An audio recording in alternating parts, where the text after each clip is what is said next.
Alright, Are you and here, we're Alex? Oh. He's not.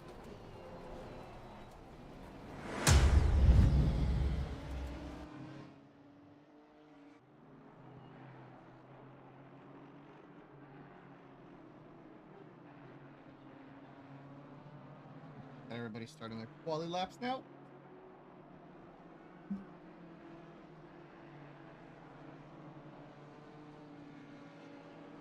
Ready? Yes, sir. All right.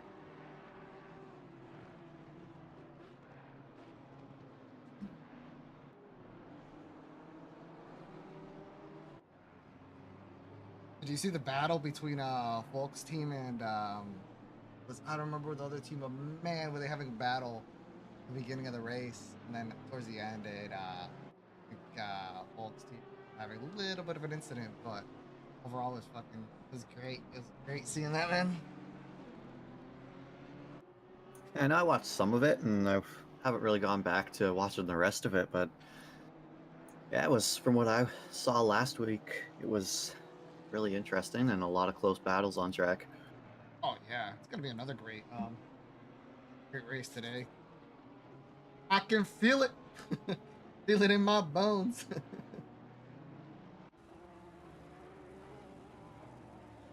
What are your thoughts on Barcelona as we're getting before the I times start coming across the board? I have a love-hate relationship with this track. I love it, but man, do I hate certain sections of it. We're quiet. Oh no. So quiet. Oh, that's not good. Hold on.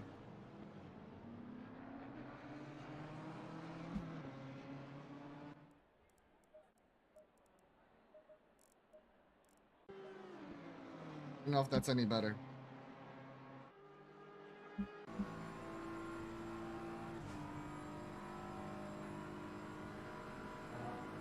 If you can see if we're quiet, that guy. I think we should be okay based on my thing. Volume levels.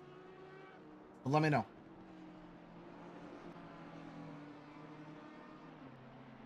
Yeah, to me it sounds like it's all right. Yeah, it should be fine. We'll see. Let me know, Mr. Koroneko. Alright. What are your predictions for lap times for the Fast Boys? Obviously, Uh, I could probably very low see 43s. They could get 42s here, right? they could probably squeeze out a 42 if they were really pushing, but definitely a 43, low 43. Oh yeah, ACC is very loud. If you have us in the background, yeah, ACC like overloads everything. I can't like have my ACC level more than like 5% or it's way too much. This game is just so loud.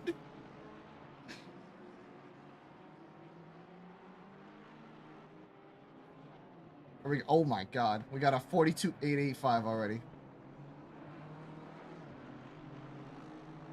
They're gonna squeeze out 42s. Yeah, no. They just said we're not squeezing them out. We're gonna pump them out. 42s to 45s. Look at me. I'd be right there with them with the 45s. And that's me pushing. Yeah, I'm also pretty slow. Yeah, but It's a tough track. This area right here, like the long right-hander, you can lose or gain so much time there. and very easy to invalidate as well. If you push a little too wide. Funk looks like he's running to pits.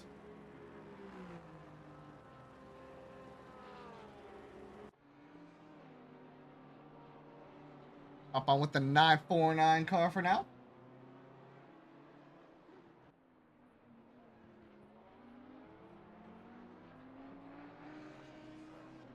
Going through that final chicane. The right hander to the straight. Off spot.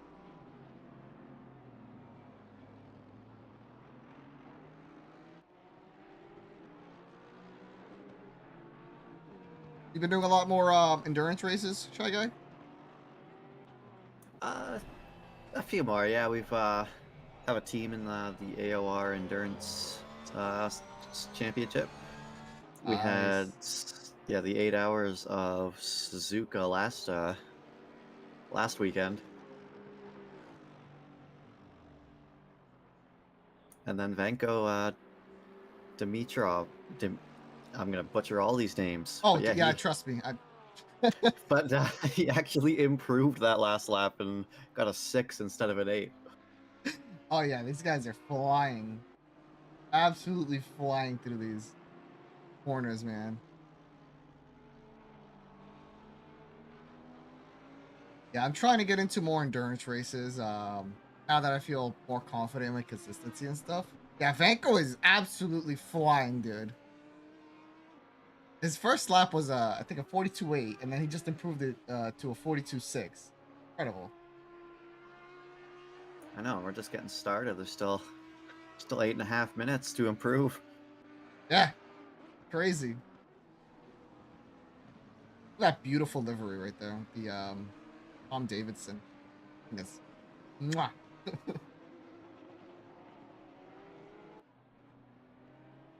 And another thing that happened was Chris Hack came across the board and another one dips into the 42s. Got a 42.822.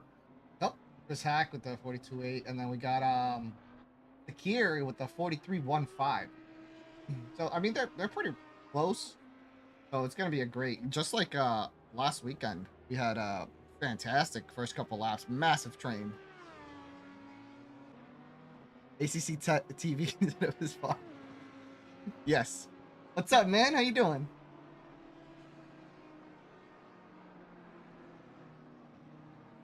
So I'm assuming Oh, we Mr. got him Weltkicks stopped. isn't doing qualifying. No, I think it was Lewis was qualifying for them right now. Mr. Beltang. Getting ready to mess up another stint. Love it. Oh, be fine. You'll do great, man.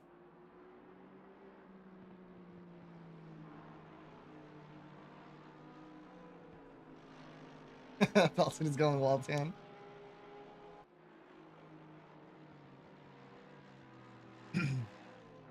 Guys are absolutely flying. It's incredible, man. Yeah, it's always great to You know what? see how quick these drivers are and Oh how my many god. of them there are. Yeah, it is. You know what? I'll hop on board one of these guys and I'll say I did a 42.6 also.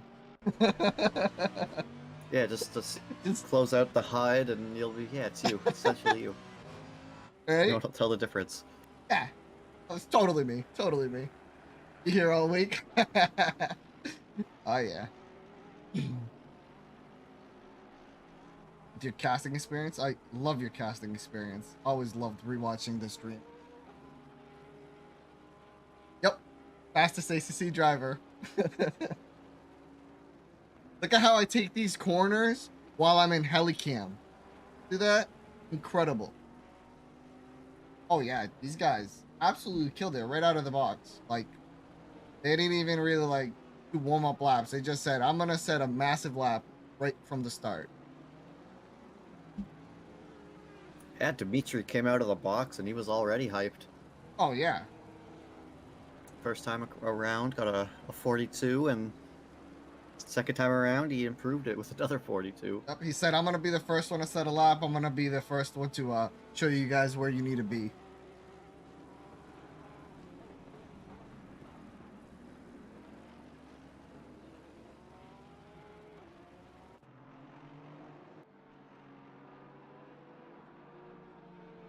Oh, just hopped on Tiago. He got a little squirrely and ended up going off the line.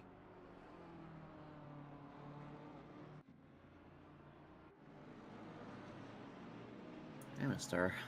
Tiago Alves from New World Sim Racing. Oh yeah, really nice guys over there. Sandbags Inc. Yeah, Tiago does that a lot. uh, yes, he does. Funny guy.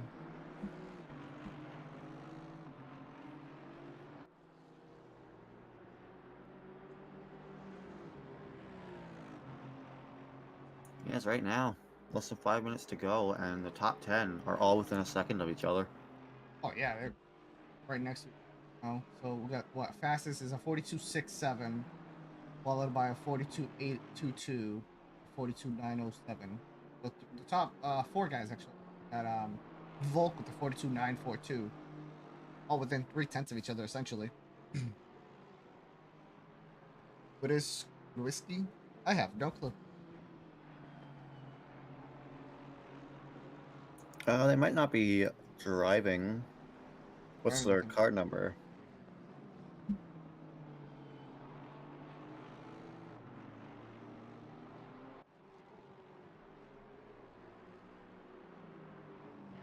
Yeah, but between Oh P1 and yes, he is. He's P34 right now, number 900.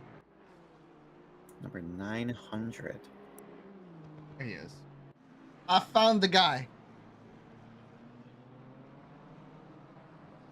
I found him. Sitting A lot of people to P28. go through. He's currently running a 45.385. He's in 28th position right now. But it looks like he's improving by a little bit. He's about a tenth up from his time. Comparison. There, P1 to P28. You can see the sector time difference and stuff. So, 1.29 seconds in sector 2. Wow. How do they even do that? Your guess is as good as mine because I haven't a clue. Where do you find that?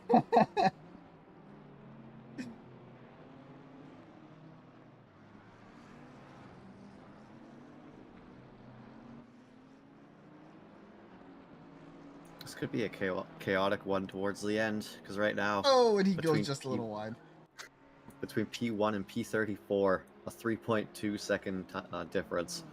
Yeah, Barcelona's tough. A lot of people are in the 45s, and then people are breaking into the 44s. But from the 44.6, essentially, everybody else is just a lot closer pace all the way up to essentially to the top. Oh, it's like a tenth all the way up.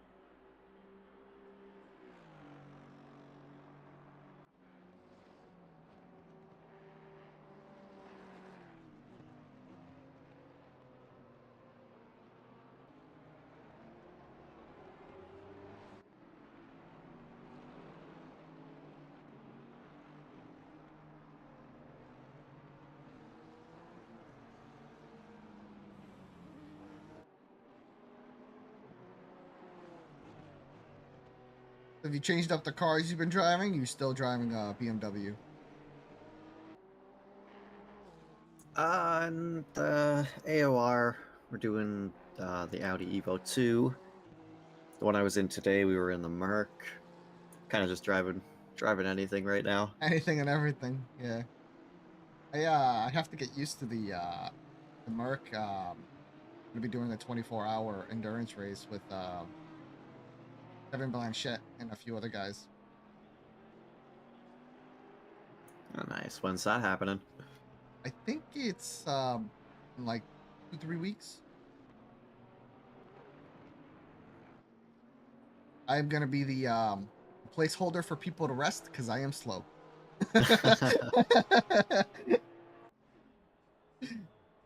What track's it at? Spa. Couldn't be a better track. Yeah.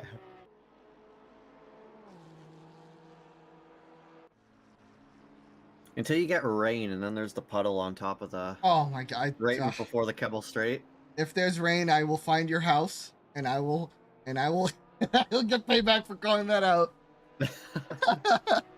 Yeah, I had rain in my opening stint. I need to say something. Yeah, I don't know if I could do rain and spa. That spa already doesn't like me. I don't think rain needs to be added. I didn't think so either, but here we were. Oh man, the worst, like the best. It's like a love-hate relationship. You love when you see people get flung into the wall Oh from the yeah, puddle, but yeah. then when it happens to you, you're like, I hate that damn puddle. You can't do anything. Sometimes like you're trying to go for a move or something. You go, all right. I think that it's fine to pull off to the right, and as soon as you do it, hydroplane on the spot. Like, I didn't need grip or anything.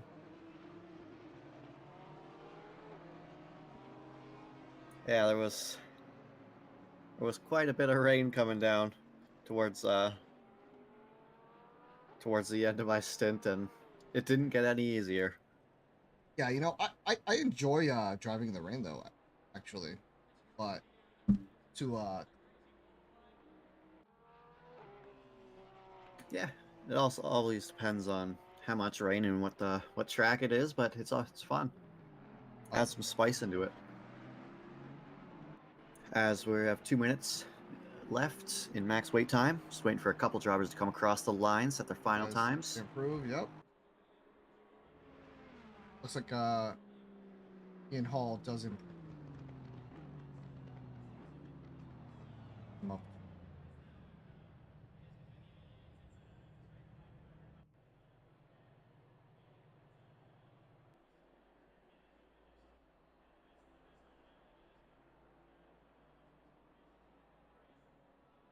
That's lovely. We got a double Audi over here. You know, this is gonna be the main blocking machine of the race.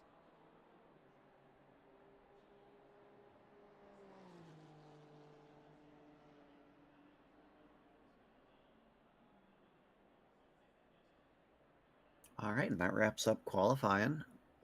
We have Venko Dimitrov with a 142.522 set in pole position. And someone who came out of nowhere, Yano Grande with a 142.670. There was actually 5 drivers who ended up in the 42s by the end of qualifying, which is insane. Yeah, incredible.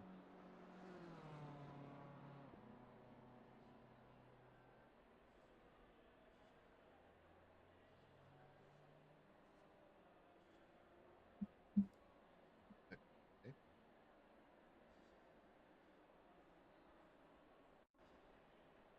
Got 5 minutes till the restart.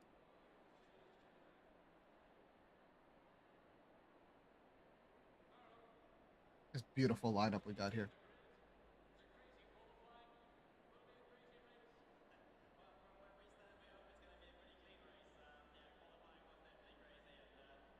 Big boy Bentley.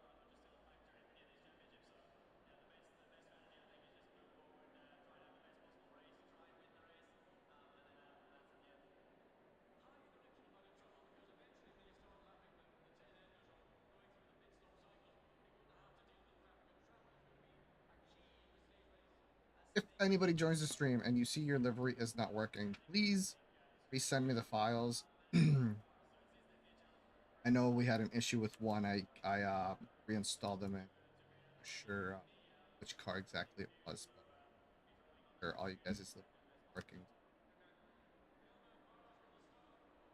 The one that you probably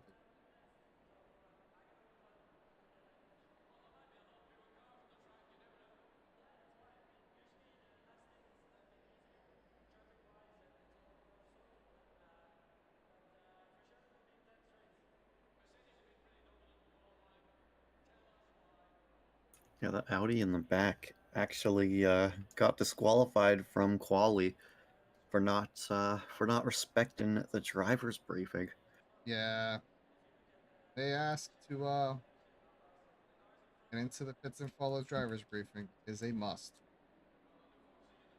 So I don't know if we can.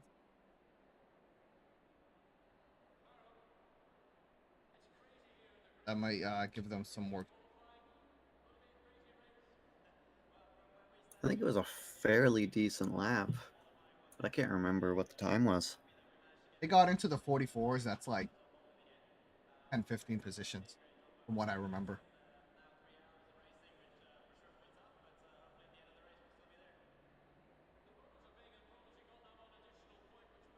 2 minutes left for the race start. Still dialed in. Hey, get the fuel dialed in, get those last minute tire pressures, possibly a wet setup if it comes to it. Or at least some wet pressures. It looks like from the little weather app on the main menu, there shouldn't be any race for the next half hour.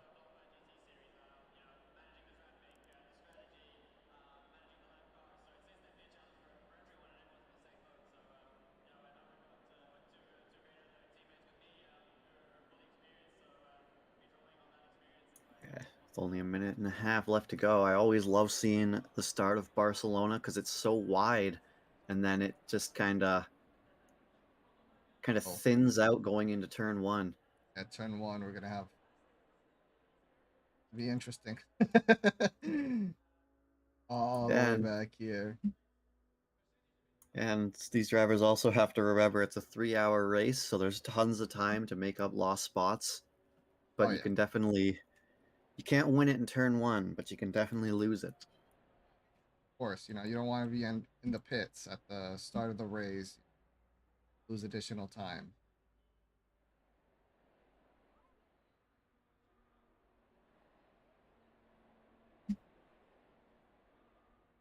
Another thing is with such a long race, a 3 hour race, we could see a quite amount of track limits as Barcelona can be pretty This bad yeah, for them. this track. I know you're trying to push to get around somebody, but you don't want to rack up those track limits. Very easy to absolutely right.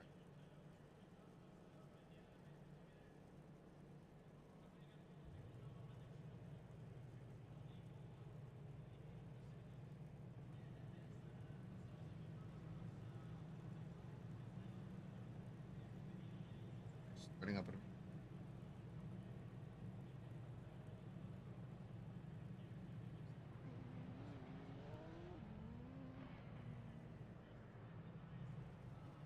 As the drivers start their formation lap, got 35 cars on the grid here with us.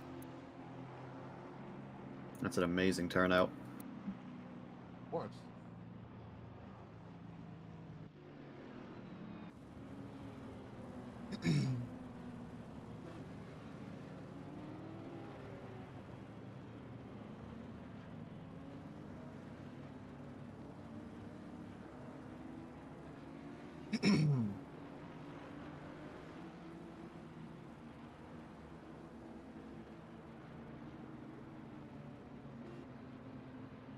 I love the start time.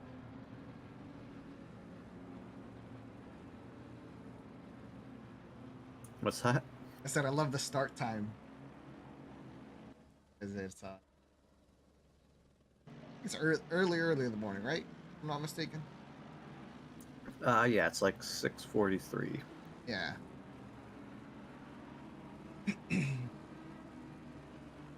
So when the sun starts coming up in a little bit, it could definitely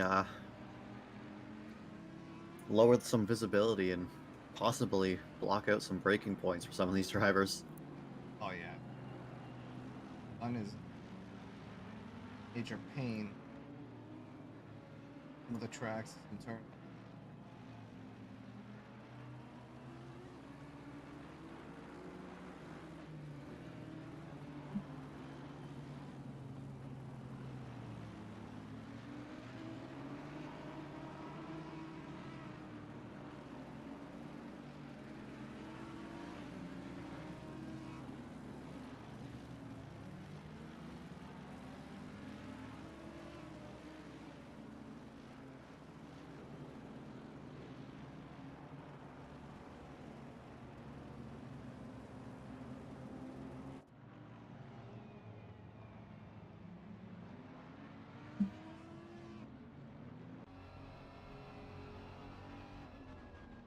Thank you, man. Appreciate it. Whelp says good luck to us. And good luck to Welp. Yeah, good luck to you guys in your race.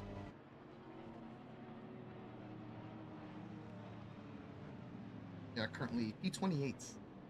I know they can make up a few spots. Mr. Kuroneko, good luck to you guys as well. And to anybody else in the stream that has a friend and or teammate racing, good luck to all of you.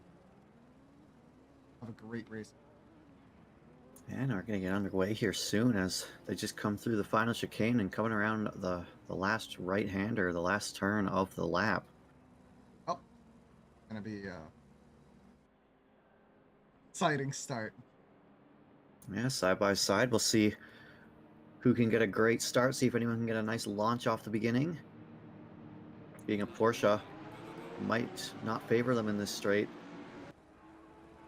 as the 127 gets a drive-through right off the bat. Oh no, hate to see that.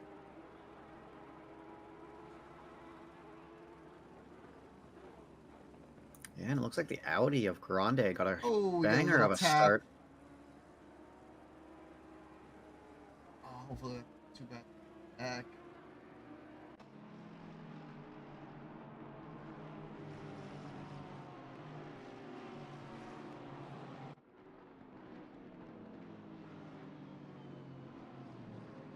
Yeah, that Audi got a great start and is already trying to build themselves a little bit of a gap. Yes, they did. If I remember correctly, they did a fantastic job last race.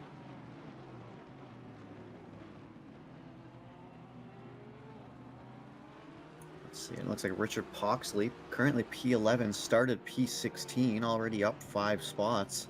It is a 3-hour endurance race. The drivers have a stint timer, so they Guess we will got be Luis swapping Castro unless they are down in driving solo. P24, started They in do have to pit every P33, 45, up 9 48 minutes, I spots. believe it is anyways. Gonna be fun, man. They're driving as a team, though. They will get a break when they swap between drivers. If they're driving solo, then it's gonna be 3 hours straight for them. This is a big pile up at the start of Sector 3. Multiple drivers caught up in that one.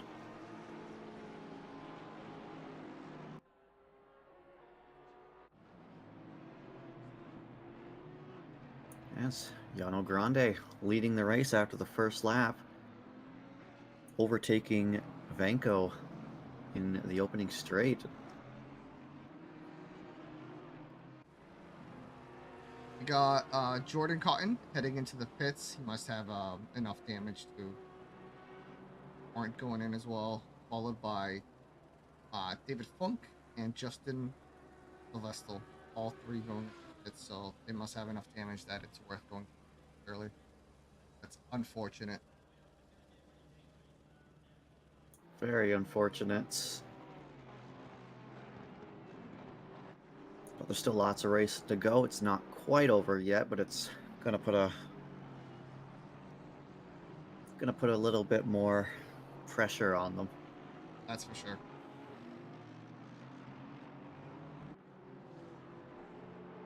Well, hopefully they can make something work out. Might not be the greatest start, but you know, it might be. It's 3 hours. You have plenty of time to make something happen.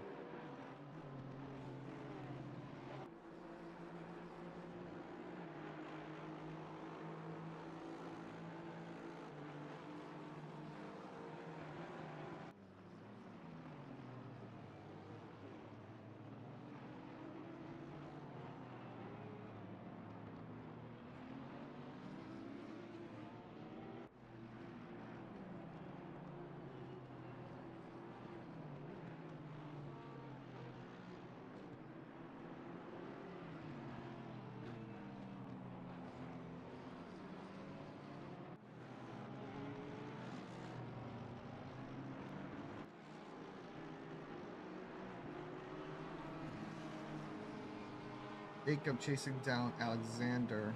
Get a good run down the straight. Able to gain a position moment.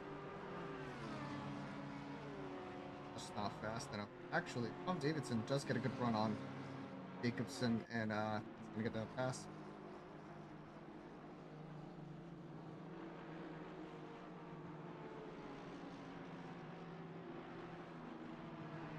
And looks like a 20-second penalty has been dished out to the 727 of Luis Castro, and a 20-second penalty for the 413. Who is that? That is Mango Ma.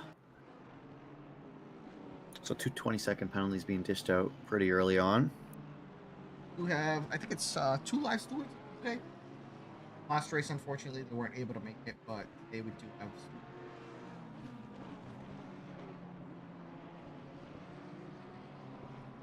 Yeah, it's always nice having live stewarding, but sometimes it's just can't be helped. Sometimes Yes, they're not everybody's trying available. their best to make the events and make everything happen. Life is life.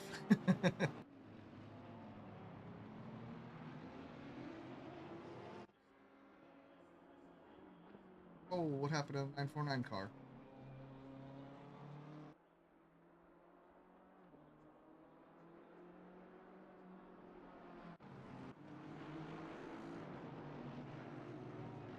Petrov just set a new fastest lap.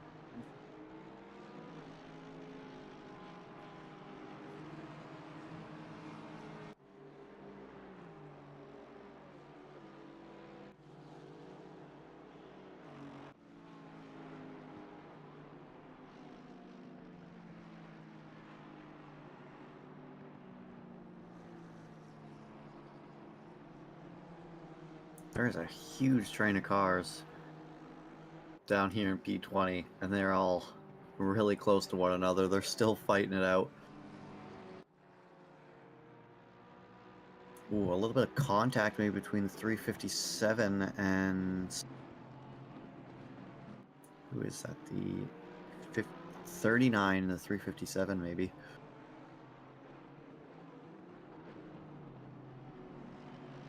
It's so hard to keep track.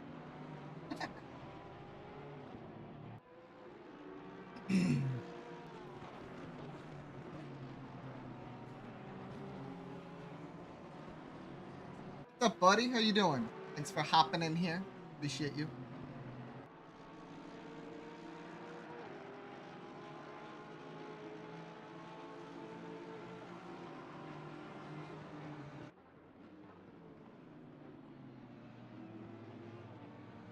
There's another gap to Davidson. Davidson's right on Alex. Off. Sorry if I mispronounced your name. Got a new fastest lap, a 1:43.395. These guys are just improving. Oh no, and it looks like what happened?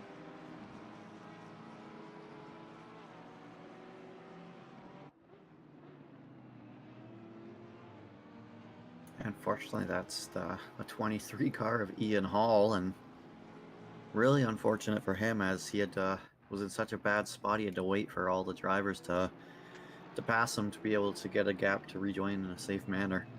Yeah, that's tough.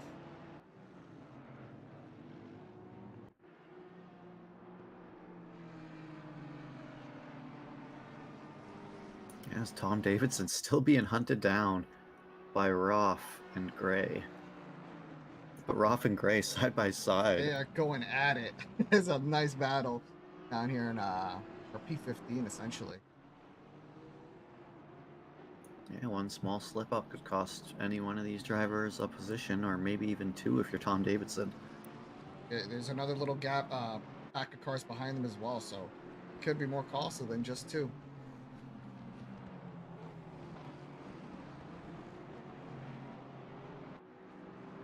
Looks like Tom Davidson's able to pull a little bit of a gap between himself and the other two behind him. It looks like Roth's going to have the run on Gray. He does. Oh, but Roth runs wide, but Gray doesn't capitalize on it just yet. I was able to hold on to it.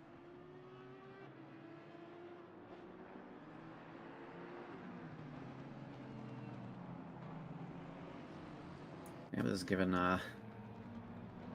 Tom Davidson a little bit of a time to build himself a little bit of a gap, whereas Roth no longer has the slipstream from him.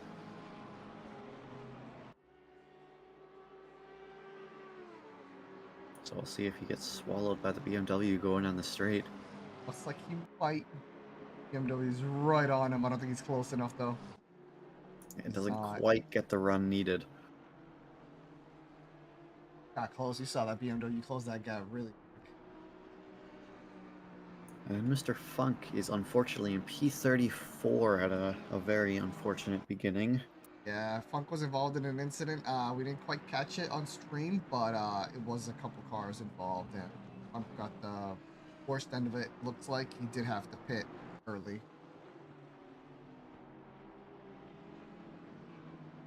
Alexander getting the position back from Alex Roth.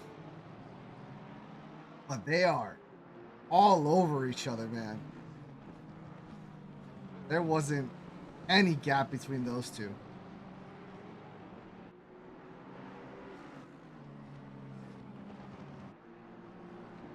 And as these two have been fighting, Pixley is, he wants in on some of this action. He said, "You guys are gonna slow each other down. Let me get in on this." Yeah, so now it's a three-way battle for P16. And it looks like Roth's on the inside. But he may lose out here to Pixley, as Pixley's now Oh, on the inside of Roth. and he gets a little squirrely as well. Yeah, it's gonna cost him. It does.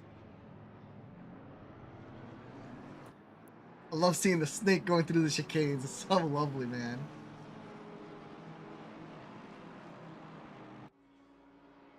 As huge train of drivers. You got Alexander Gray leading the pack here.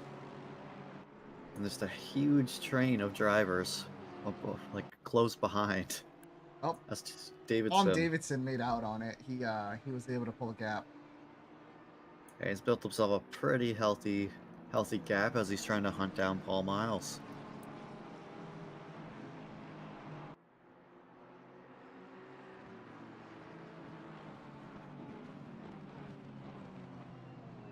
It looks like Pixley actually got by Gray as well. Yeah, looks.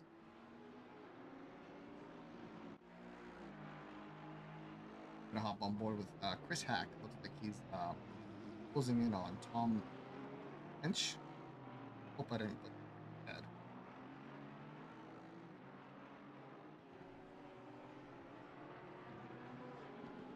Followed by Vulcan is all over Chris Hack. Although nice little battle up at the front. Bentley runs a little wide.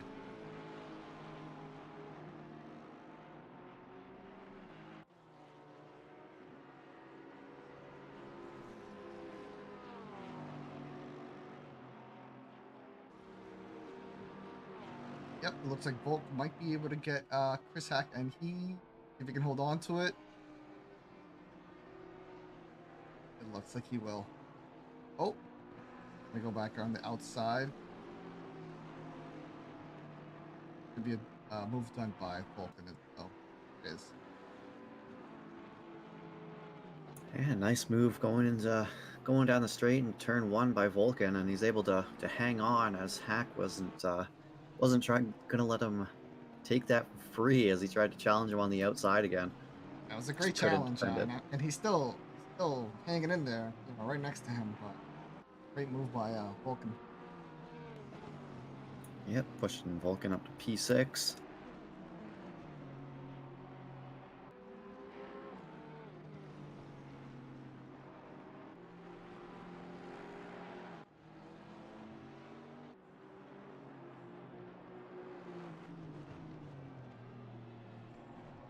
We got Aldasar. I don't even know if I'm saying that correct. Getting around Mango.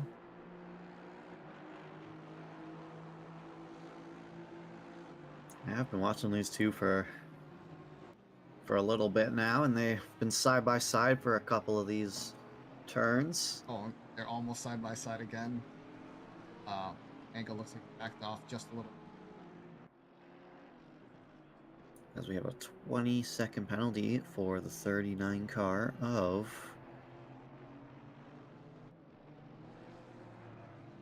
David Funk.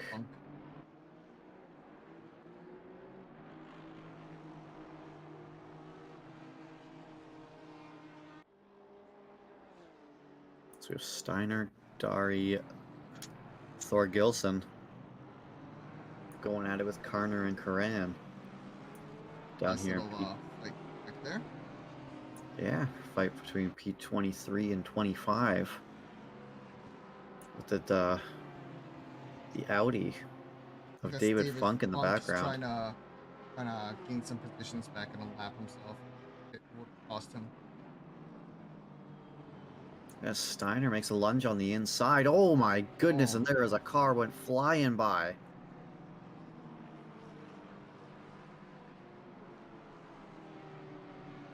That was a close one. that was a little scary. What's up, Muff? How you doing, man? Thanks for joining us. Lovely morning. Yeah, Funk's gonna have a little bit of a challenge, lapping himself and getting ahead of these guys.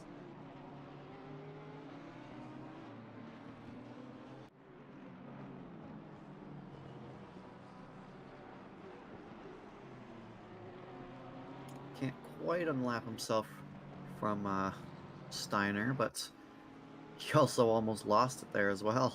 Yeah, he looks like he has the pace for it. It's just a matter of being cautious and getting around him.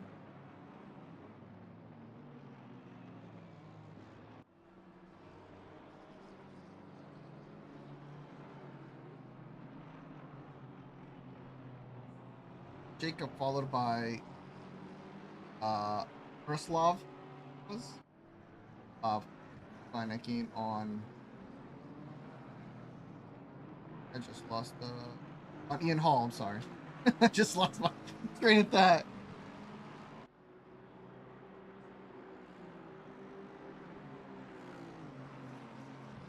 And Zerkovich is actually being chased down by Sylvestal, sorry. Yeah, these names, Sylvest man. I think they just decided we're gonna, have all the guys with the toughest names to pronounce in this one race. Ian Hall gets past Shane Reed.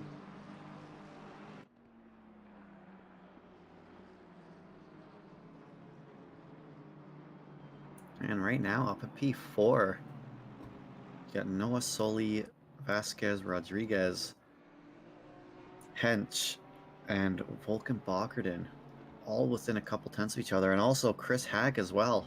They A are all over four-way each other. battle for P4.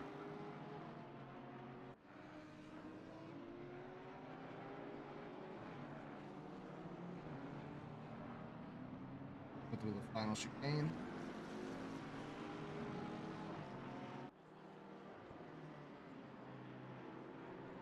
You know, Rodriguez doesn't have anybody to get a slipstream off, but these other three drivers behind do. Don't think they quite have the. Oh, and the Bentley goes for it. Oh, and there's some contact. Oh no. Oh, Rodriguez loses out. Yeah, not going to be happy about that one. Loses 2 positions, being bumped off the track as well. Yeah. Drops down to P6. The Audi did end up losing out on that as well because Rodriguez coming back on track. You have to let it go quite a bit. Still keeps the gap close though, at least.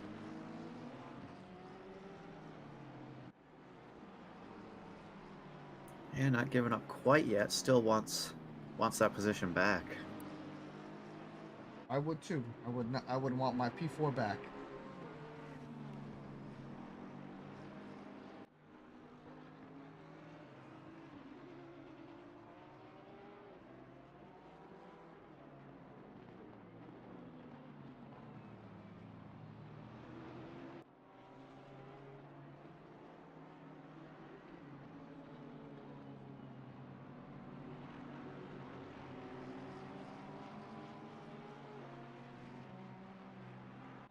Vulcan Bockerton all over the rear wing of Hench.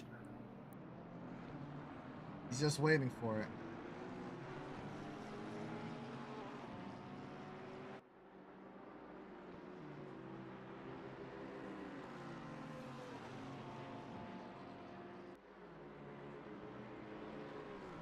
on a shame.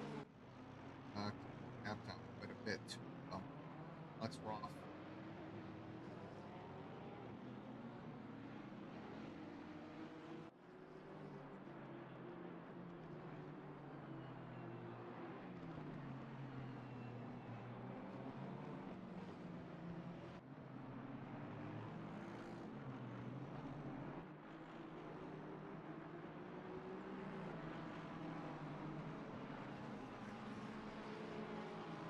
He should get a good run down there. Hopefully he can make this move.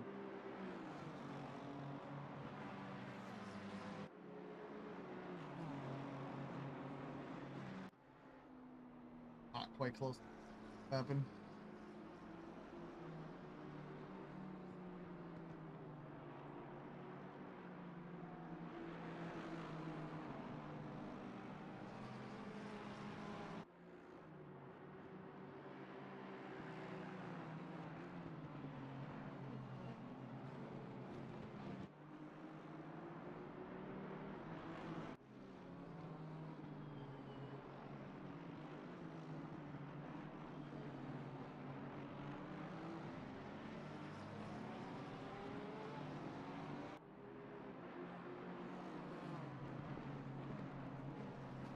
And Tom Hench he can't shake Vulcan. Vulcan's still on the rear wing, and looks like he was a little bit closer through that final chicane than he was last lap. Let's see if he can get the run. He's absolutely flying in that. Yeah, it's quite odd but it's quite odd seeing Vulcan in the Aston Martin. And not in the Porsche. Yeah, not in the Porsche or not in the GTR.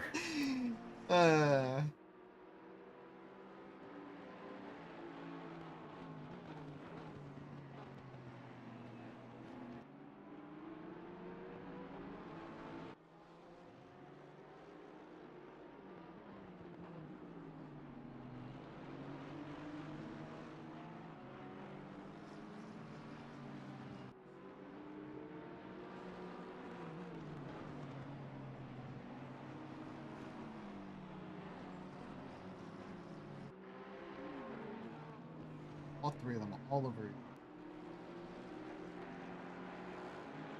Yeah. Rodriguez, look back.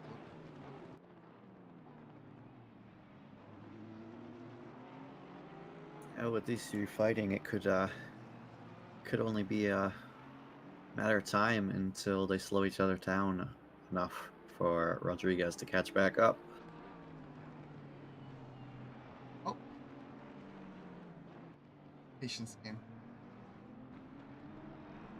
This was a 10-second penalty for the 4 car of Mark Gorbanev in the 4 Mercedes.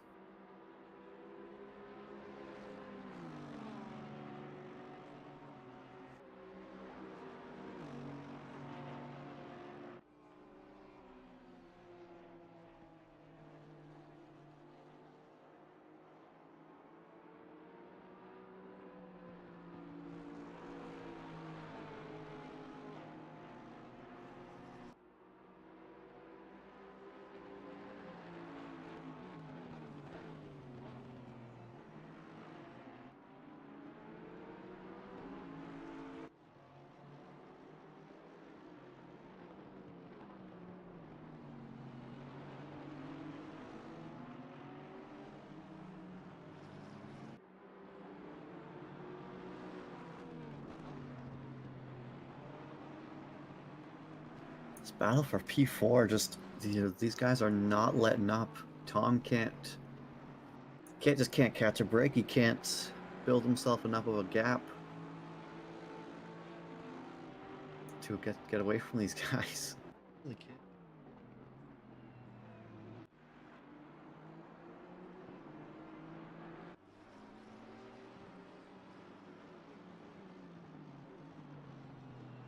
Just so you're aware, I had your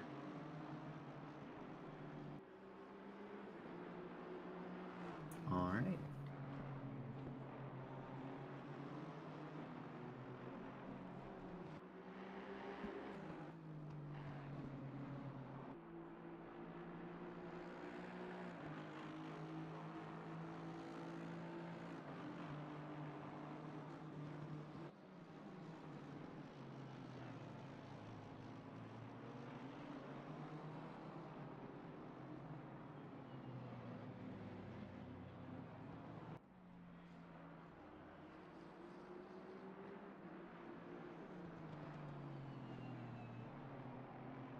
Just got past Alexander Ruff. That was a long-awaited move for him. It was all over him for quite a while. Yeah, there was a McLaren in the background there who just was coming off the side road.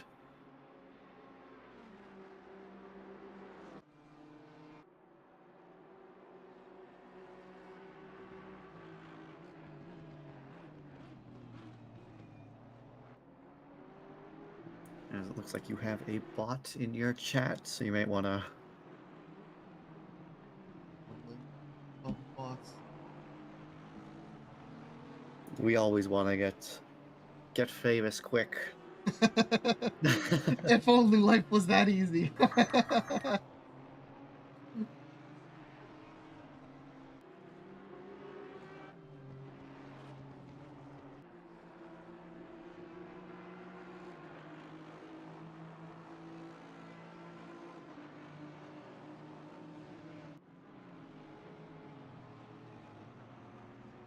So we currently have the 900 car being hunted down by the 127 down in P23.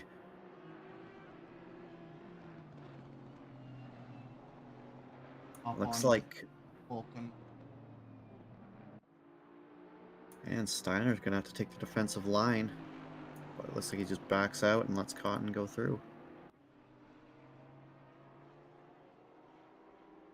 Vulcan's still all over bench. And Chris Hack still not letting off.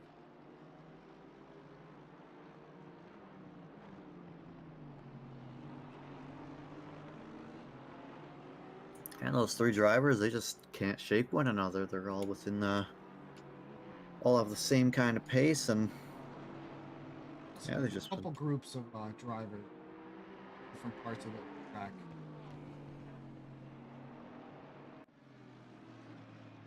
as the field starts to spread out a little bit.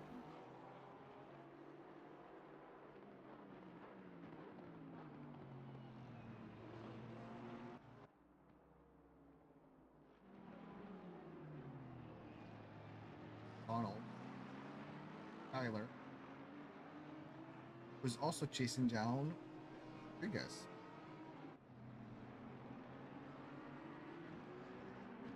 So many battles going on in so many different places. So many different spots on the track.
Pulls down the gap quite a bit to Rodriguez.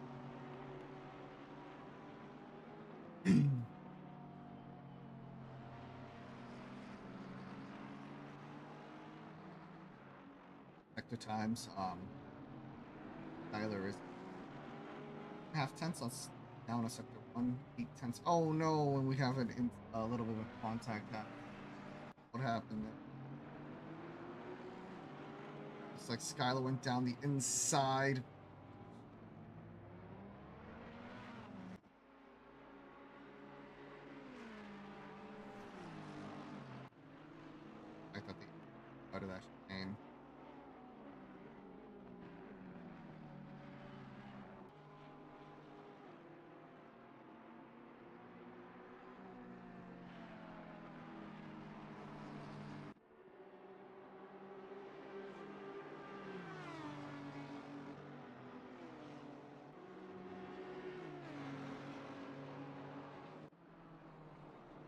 Davidson's trying to get a move done on Solo. Can't quite get it done though.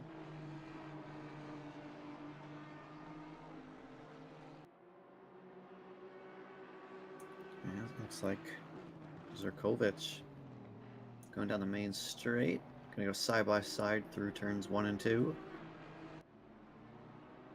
Looks like Zurkovic is able to take the position, take P18 away from Alexander Gray. But Tom Davidson, that's gonna cost him some time.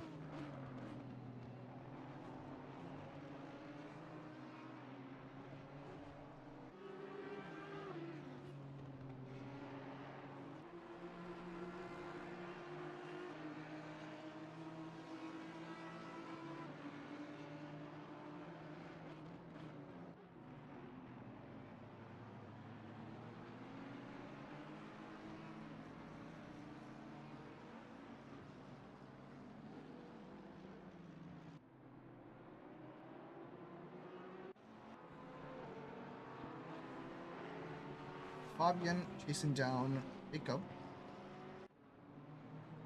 Oh, and they both go wide.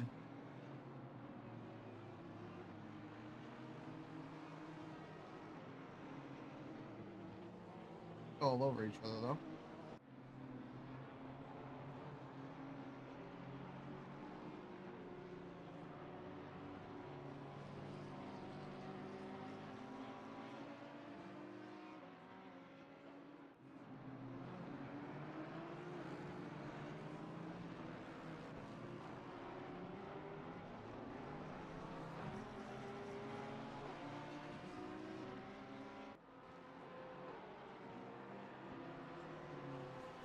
And drop back a little bit from him. Vulcan is very close to Hench this time around.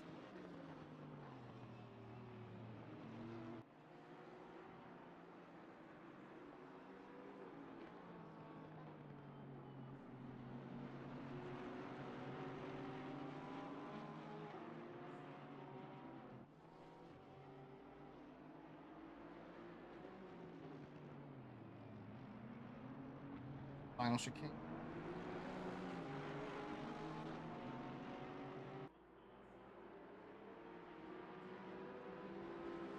Chris Hack's not giving up though. He's chasing them. Volk might be a little too far back for that move on turn 1. So He kind of dropped back a little bit a couple laps ago, and now he's made his way back into the mix. oh.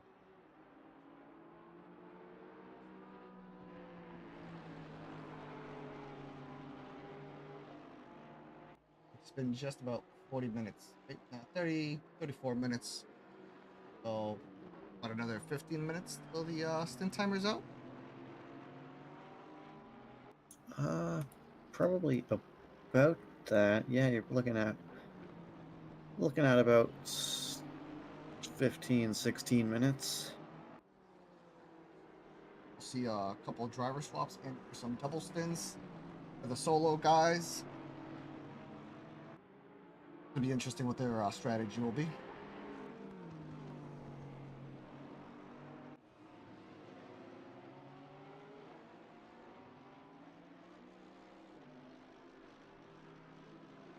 Volk ran I believe a double stint last time around. Start the race.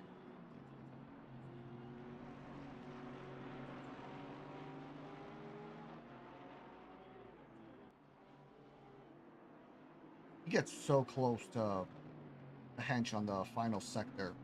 Just can't seem to get a great exit to follow down the street though.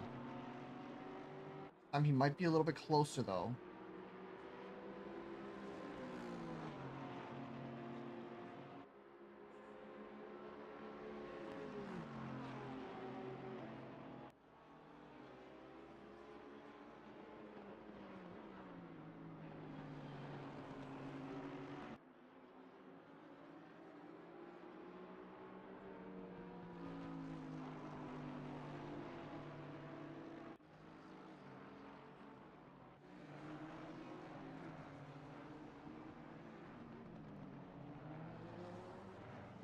Ian Hall's all over Pixley.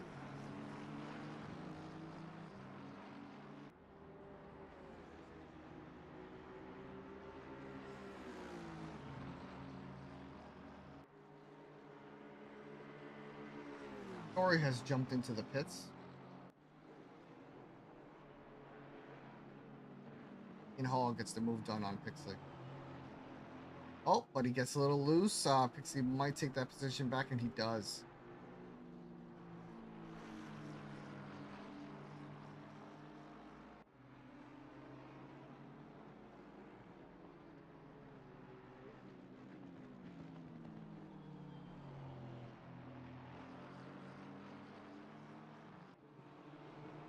Whew, they are side by side.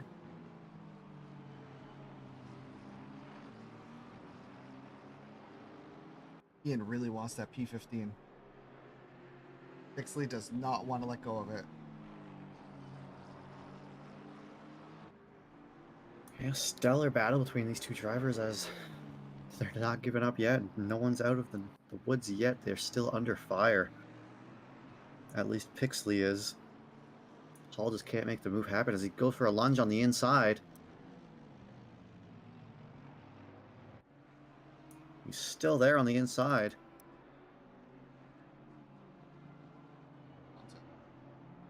A little bit of a touch, but Ian Hall is able to take the position away. Jump up to P15. Good job, Oz.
Final chicane again. They're all over each other. Much closer this time around, I think. Let's see.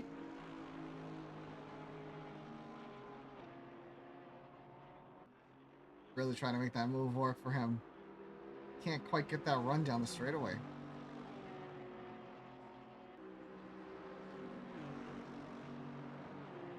Their sectors. Vulcan much faster in sector 1 and 2. However, sector 3 is where he's losing out. It's where Hench is really taking advantage of to keep that position.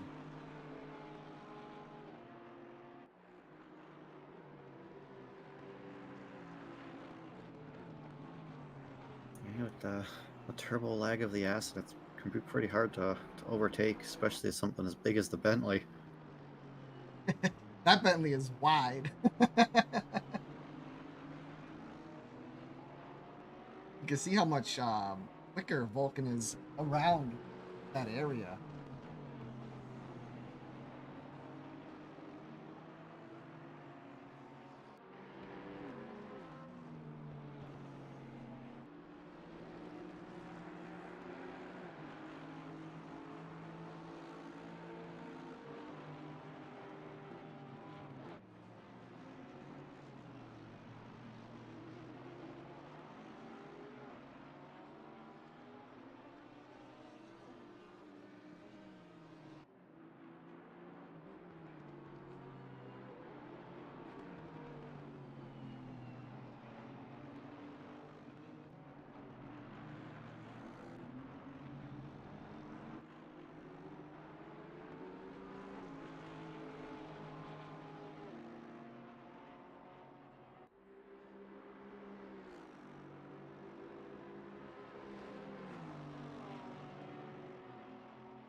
Well, this time Vulcan was a little bit faster than him sector 3. However, he lost out in sector.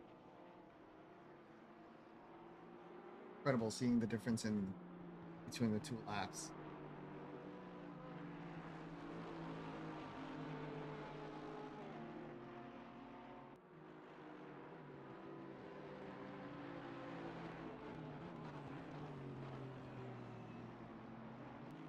And I was just on board with Curatolo and Mango. They were having a pretty close battle up until Mango ended up messing up the chicane and dropped to over a second behind. Ah, it's unfortunate. Have to see close battles.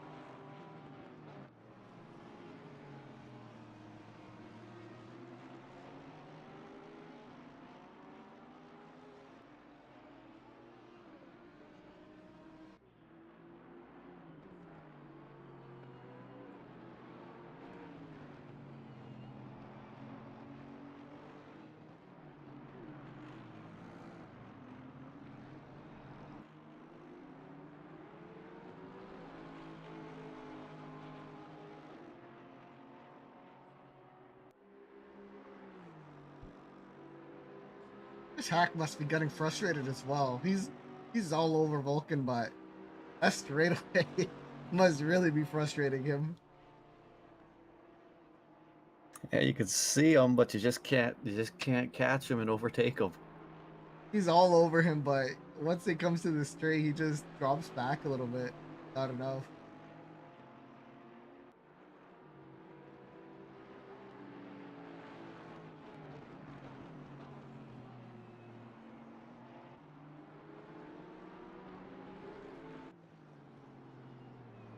Comparing Chris Hack and Vulcan's lap times. Chris is uh, just under a tenth and a half faster in sector one. Sector 2 and 3 is where he's out his time.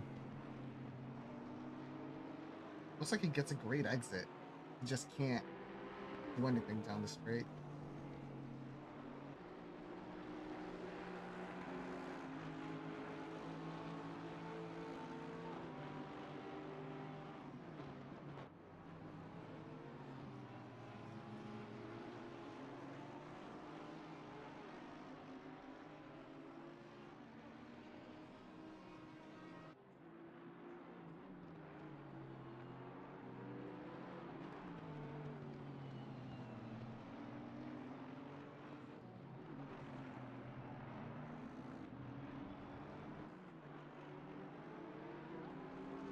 Chris Hack dives into the pits. Start seeing people swap drivers and or start their second. Yeah, it's about that time. About 4 minutes left until the stint timer ends. So 1 or 2 more laps for these drivers, and they'll be diving their way into the pits.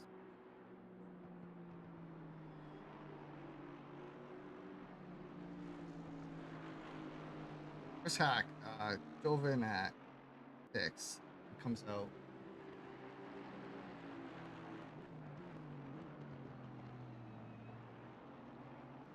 He might have pitted just to kind of get out of the traffic a little bit, and maybe get him Yeah, some clean air when he gets out. you might think that they're, because Vulcan and Chris Hack, and I'm sorry, not Finch, are pacing in the 40s. 44 is, I think, get his teammate clear air and hopefully win out on it. And it looks like he came out just at about P17. So he lost about 11 positions at pit. But with everybody else coming in, might work out in his favor.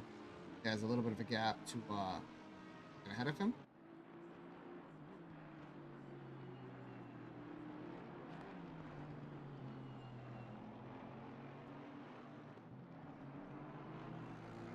It was a 32.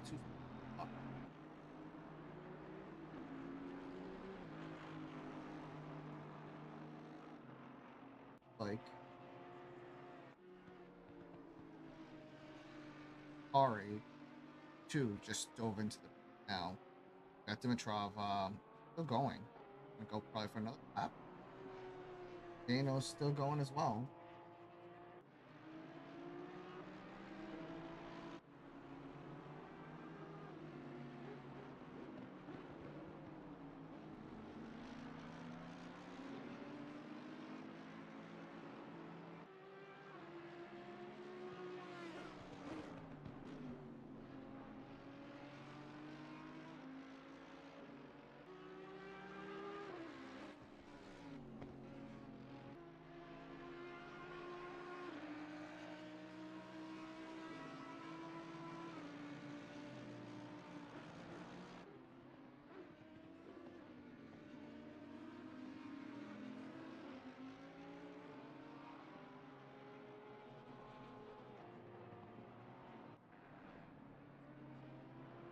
all the drivers that are hopping in now, watching the stream, good luck on your stint. Everybody's diving in right now.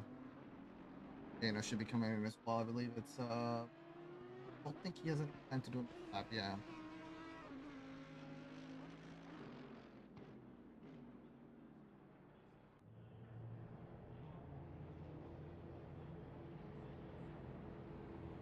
Sack is back at the end now. Well, the guys going in now as well, so should get back to 6. He might make out and ahead of the other guys.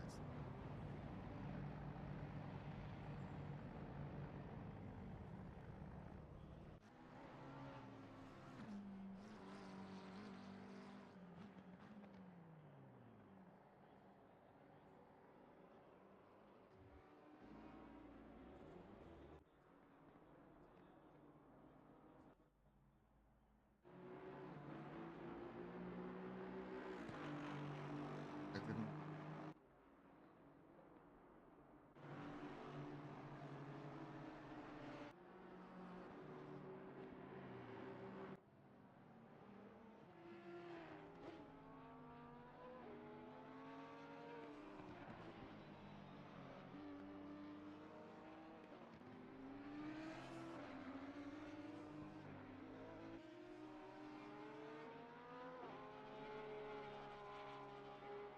Yeah, as everyone's making their rounds of pit stops, we've got Jordan Hack's, Cotton. Chris Hack's coming down the, and it looks like he might get ahead of Volk. Coming in early may have helped him get ahead of him. Oh, they're gonna be right next to each other, and he does get ahead of Vulcan.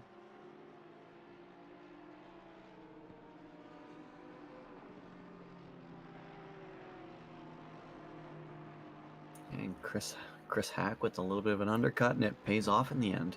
That did pay off. It was close. It was very close, but he made it work. Down into T1.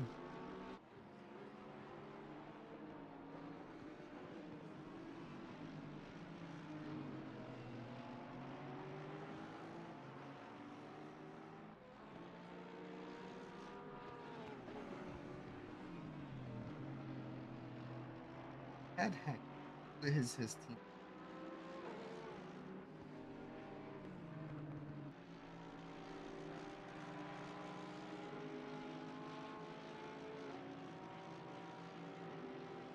I'm sorry, it's no longer Vulcan. It's now Hacken. And he's also Hacken's also doing the 24-hour race that I was in. Yeah, these guys are these guys are insane. Let's go from one to the other to the next, because I think Vulcan has this. He's doing the 24-hour. What else does he have? He has RIP, RCI, and New World. Yeah, he's saying it might be a 24-hour stream. That's incredible. If he can do that, that's incredible.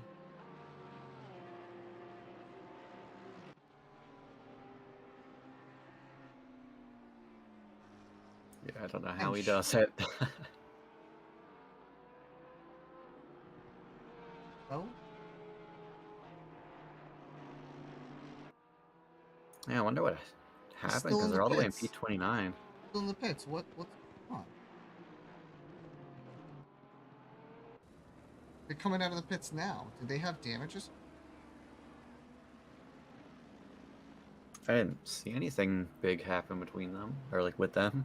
That was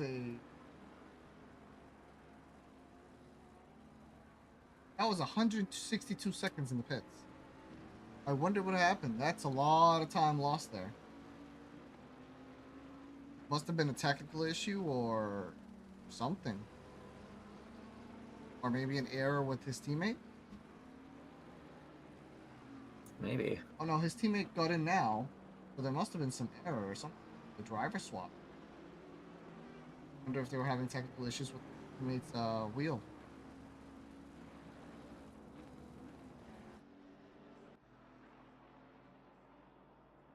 That's unfortunate. It is. Now, for the final top 10 position, you got Carlo Dorazio and Lee Dormand with Tom Davidson close in tow. Yeah, he's been gaining position. Holy. Yeah, Tom's been getting a lot of airtime and keeping it real close to these other drivers.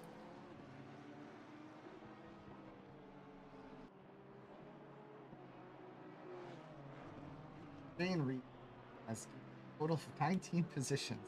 He started at the very back, and he's found his way to P15 at the moment. Is it? Yeah, P15. That's incredible. Yeah, and he is running this solo as well, so doing all 3 hours. Yeah. And even more fun fact, he does this in the back of a van. Really now? Yeah, Interesting. because Wow. his work has him traveling a lot, so he has a sim rig in his van. That's awesome. That's a great idea. I know, it's insane. I love That's it. fantastic. Oh, I gotta see this. I gotta message him and have him show me the van setup. Yeah, I don't know where he posted it, but like it was a while ago I saw it, and it's like that's amazing. That is amazing. That is some dedication right there.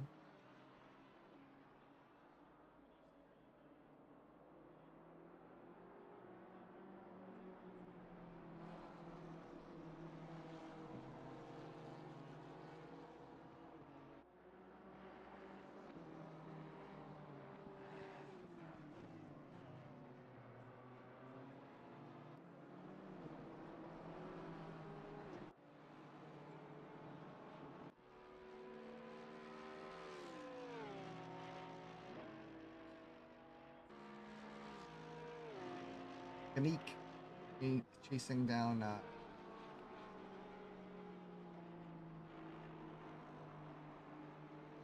And a little bit further up, you have Max Diggs trying to go after Joseph McCulick.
So you have Carlo up in P10 again, now being hunted down by Tom Davidson, as it looks like Lee Dormand actually had a little bit of an error, dropped down to P13. So now it's just between Carlo and Tom. in about a second between himself and Pixie, although we're making that position back. But we have Ian Hall all over the careful not to make another mistake. Shane is in the house, correcto mundo. And I don't know if you missed it, but did gain about 19 positions to space. He started, I believe, second to last. Yeah, it's down in P28 and 29. You got Benedict Bratz being hunted down by Pedro Marzin. Marzin on the inside going into turn 1. It looks like Pedro is going to make the move happen, jumping up to P28.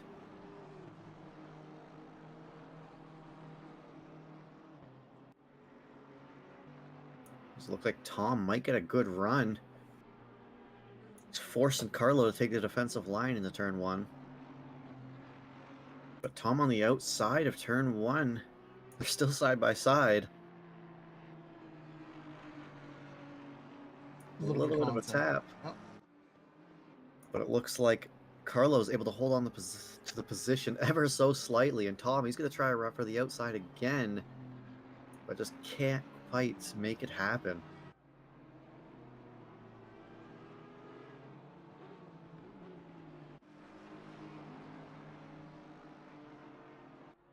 Carlo is definitely feeling the pressure that Tom is putting down.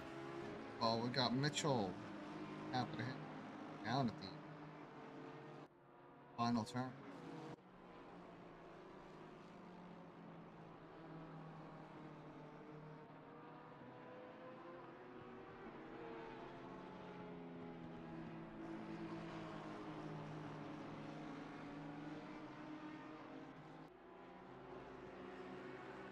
Ooh, and Carlo actually runs wide, and that lets Tom through pretty easily.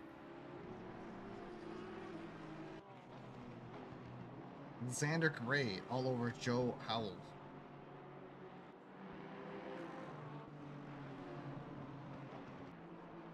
A couple people all over each other. We got Shane Rees also gaining on Jordan Cotton.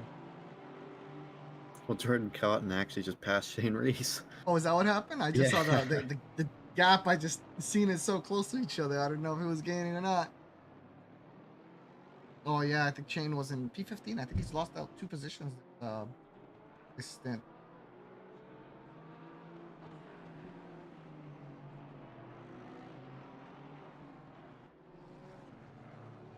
And P19, you got Joe Howells, and it's a little bit of a sandwich between Loon and Gray.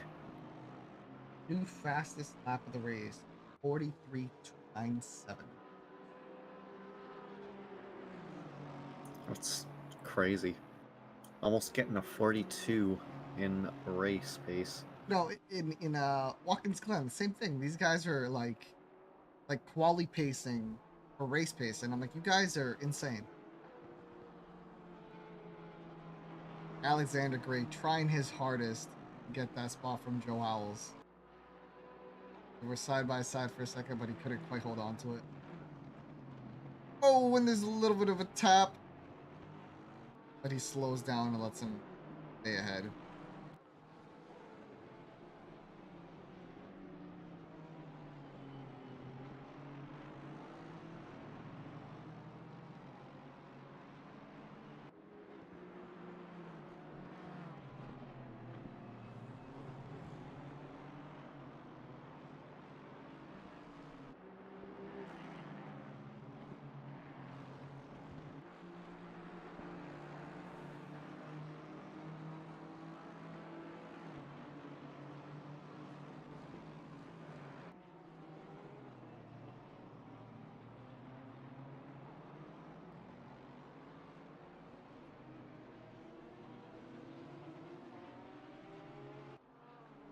Yeah, so we're just over an hour in, and there has been everything. It really has. It's been incredible so far. Yeah, it's been close racing, some drama, some scorchers of laps.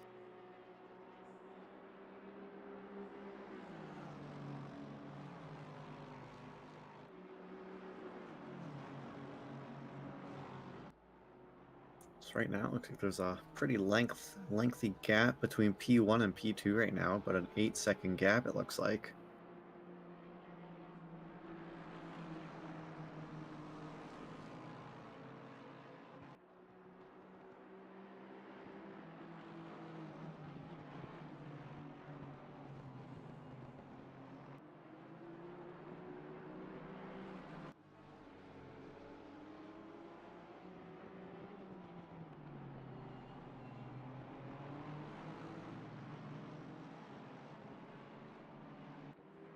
Yeah, as I'm looking through, it actually looks like there's a couple drivers in the field that are doing it solo here today. Yes, there is. Let's see, I can tell you right now. Got Kari. I think this is in P2. Um, Solo. We got Tom Davidson, 10th place. He's David Funk. He's in 34th. He's Alexander Gray, 20, Pedro Marzian, got Joss Leon, I believe that's it, 17. Mitchell, I have no clue how to say your last name. Number 77, he's in 23. Jano Grande is actually doing it solo today, and he is holding down P1. Incredible. And then we got Shane Rees, P17. So quite a bit of solo drivers today. Last week we did have, I believe it was 11 solo drivers, and then the top two are doing it solo. Incredible.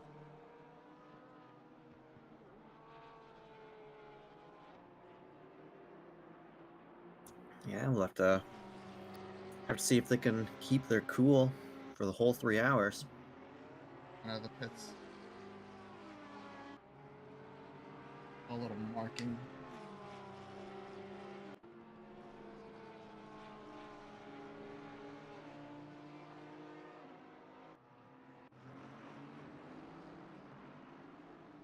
Actually, all over Carlo Rosino. Oh, Gerazio, sorry.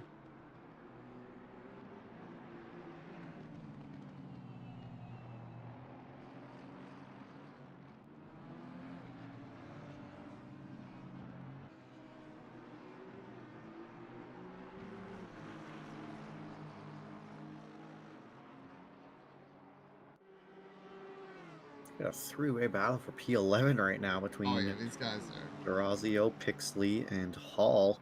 Yep, and it looks like Hall is gonna take advantage of the fact that Gerazio is behind Pixley. Oh, and there's a little bit of contact though. Nothing major, thankfully.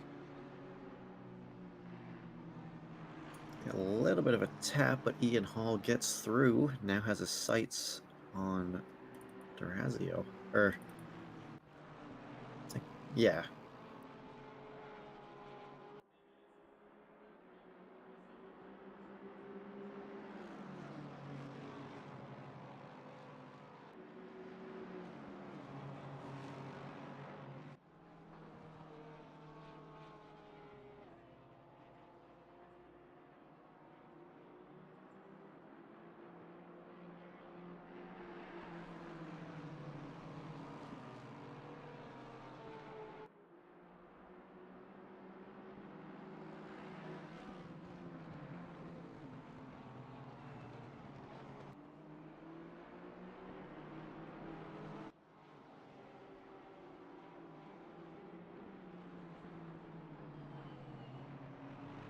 We'll see if Pixley can stay close enough to maybe get a run down the main straight and pass where he got past one lap ago.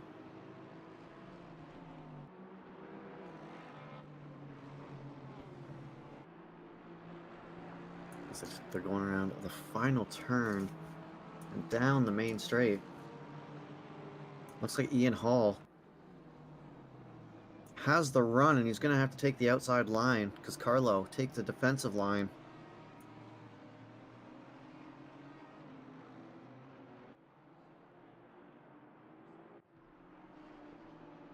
Ooh, a little bit of a tap in the background there between Richard Pixley and Ian Hall. But Pixley is actually Oh going to get no! through, but then Hall clips him. Just a little bit of contact on around. And Pixley's also going to lose out to Dormant and possibly Mango. Yeah. And yet, Mango as well.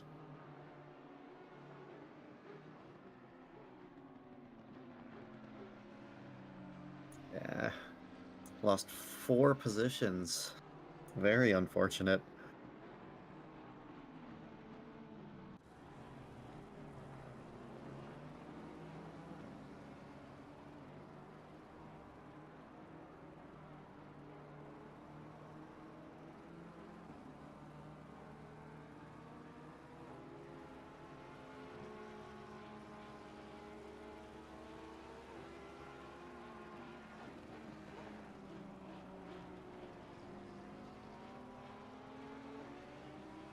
And now Pixley is under fire from Cotton. I tried to take advantage, but it was a little too far back.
Just Boone facing Joseph. Joseph.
Hello,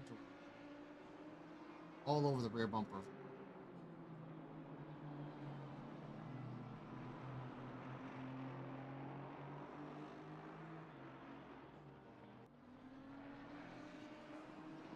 And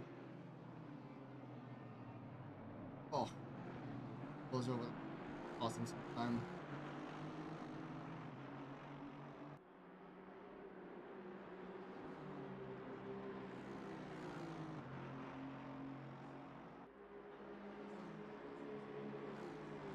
Just a little bit too far back to get a good enough run to make a move.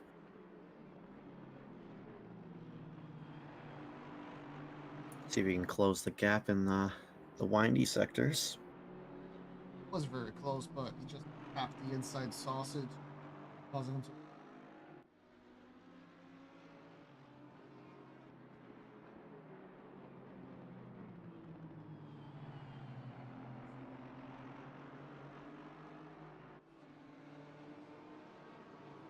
As we got, looks like Shane Rees getting by either a back marker or a front runner. But we have Alexander Gray and Joe Howells.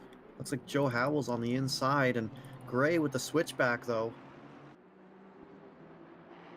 Good stuff. Love to see that. And Gray holds on to his position. A big switchback from him. A very nice one in that. In Hall going for a move on Carlo Gerazio, and that's it done. Is he able to hold on? He is able to hold on to it.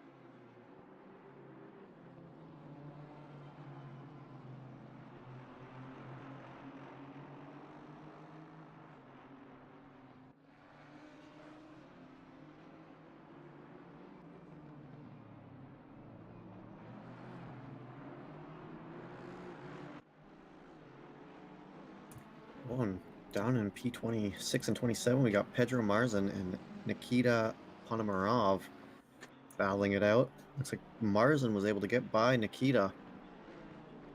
But What's going on, Volk? It's going, my guy. We're here. Put an eye out on all of you. How was your stint, man? as we got Dormand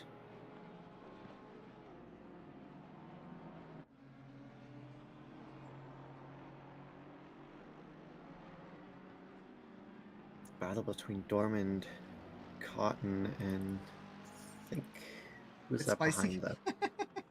I saw you, guys. Preview was you, Hutch, and Hack,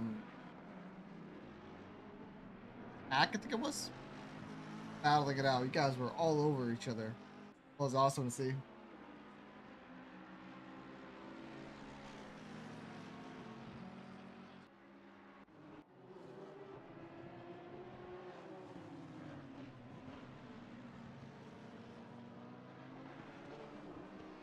That looked like fun, man. It looked incredible.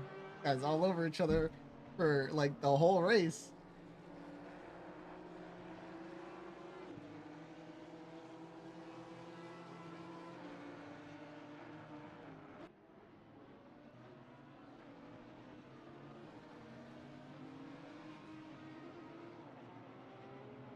In P20, Loon has gained some ground on McCarthy, and they're battling it out for the final position in the top 20.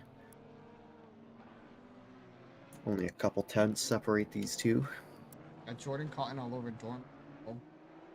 Ooh, and McCarthy actually runs a little wide, and it's going to compromise their exit. But it looks like, yeah, it looks like Loon's able to take the position and hold on to it. Jordan Cotton going after Bowman down the straightaway, and I believe gonna be able to get the move done down T1. Side by side still into the curves. Just makes it ahead.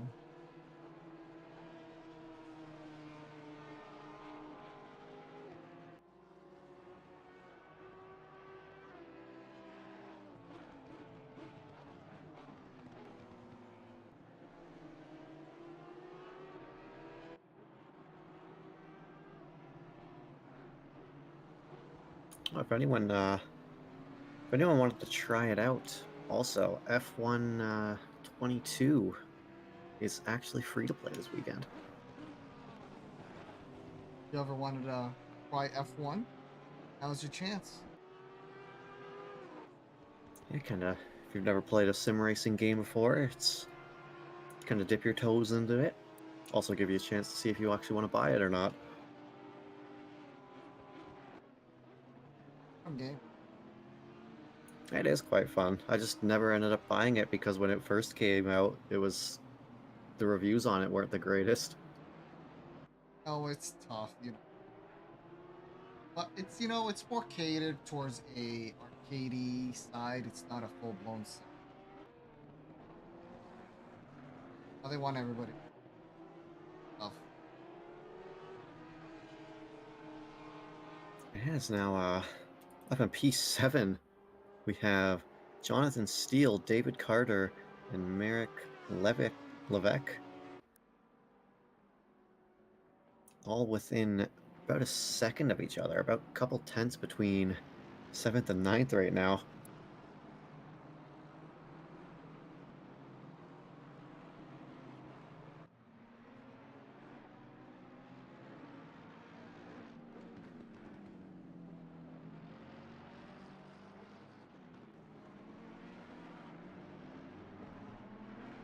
As Carter builds himself a little bit of a gap, but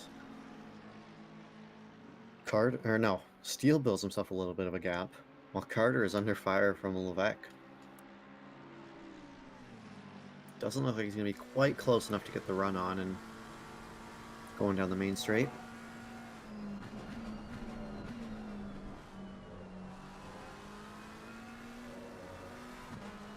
This is going good. A lot of battles, a lot of action. I'm gonna take a lap with Levesque here on board. Faces down. David Carter. Well, Cakes is currently in P31, unfortunately. Yeah, it looks like they had an incident towards the beginning of the race, caused them to drop back a little bit.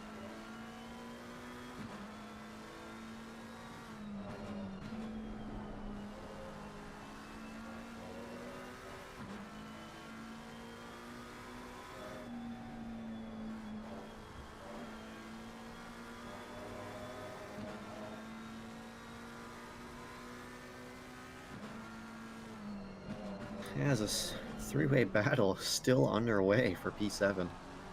I know, incredible. We're still on board with Beck as he all over the rear bumper of Carter. Yeah, Jonathan builds himself a little bit of a gap, but then by the end of it, it's like the gap is gone and they're right back to square one.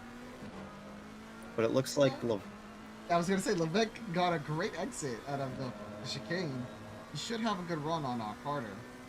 Yeah, you took And words right out of my mouth. Carter put the blinker on, so I don't think he wanted to fight for that position too much more. I think he said, you know what, I'm gonna lose too much time fighting for this. Go ahead. I'm gonna save for the future.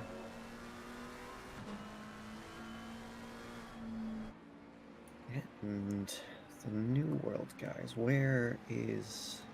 I think it's. Tiago, I think it's. Is it Tiago or is it Miles in Tiago. right now? I don't. It might be Miles driving. Are they? They were number 72. Max Diggs right now, actually.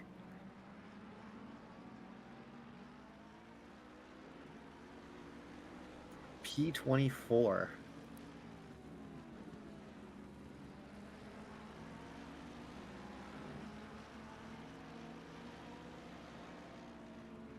So yeah, they're Yeah.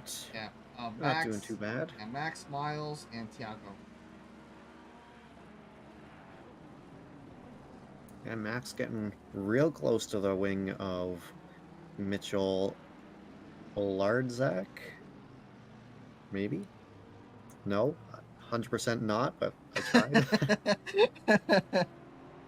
You know it happens.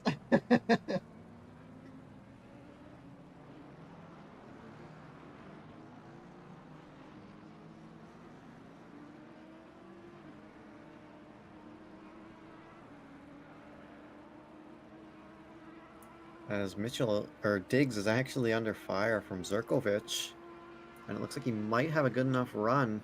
Might try to send it into turn one here. And it looks like he's going to try. He's going to make the lunge, and he's going to make it stick. Not too big of a defense from Diggs there. I know. Sometimes it's all about the future, not right now. Better off.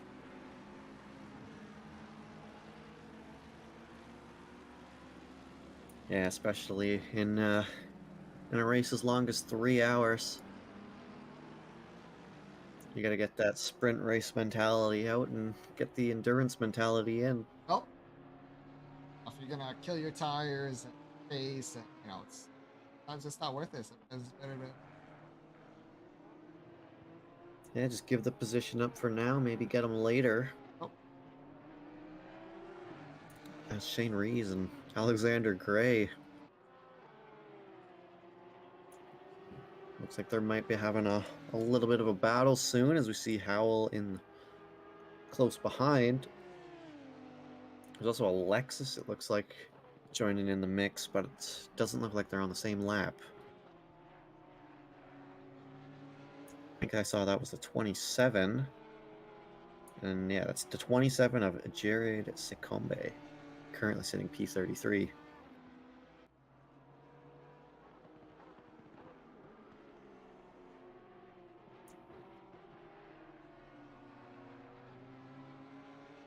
As Shane Rees takes the defensive line going into turn one. okay, so you have gained on the pits. Other guys, the second stint drivers are a little quicker than drivers. Having a tough time out there. And he actually built himself a little bit of a gap there while it looked like Howells was trying to follow him through turn one and turn two. But now it's between Howell and Gray right now.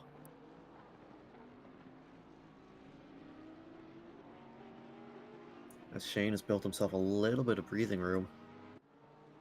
Gordon Cotton look out around Mango.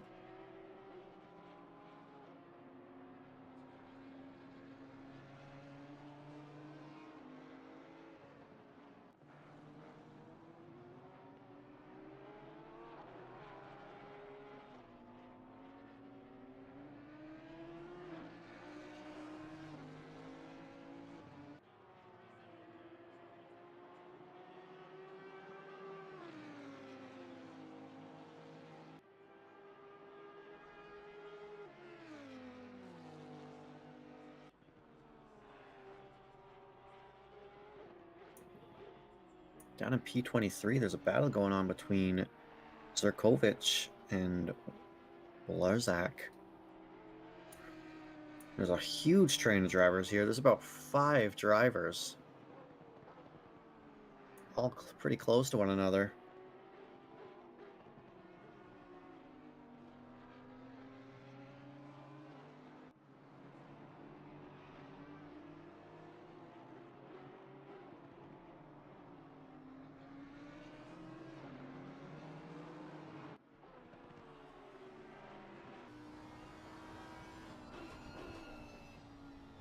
Let's jump back onto the battle with Shane Rees and Alexander Gray, Joe Howells, and now Juiced Loon has entered the mix.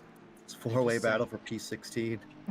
There's a couple others, 24 and 20 fighting it out right now as well. Joe Milovic facing down Sam McCarthy as well. A lot of battles going. Oh.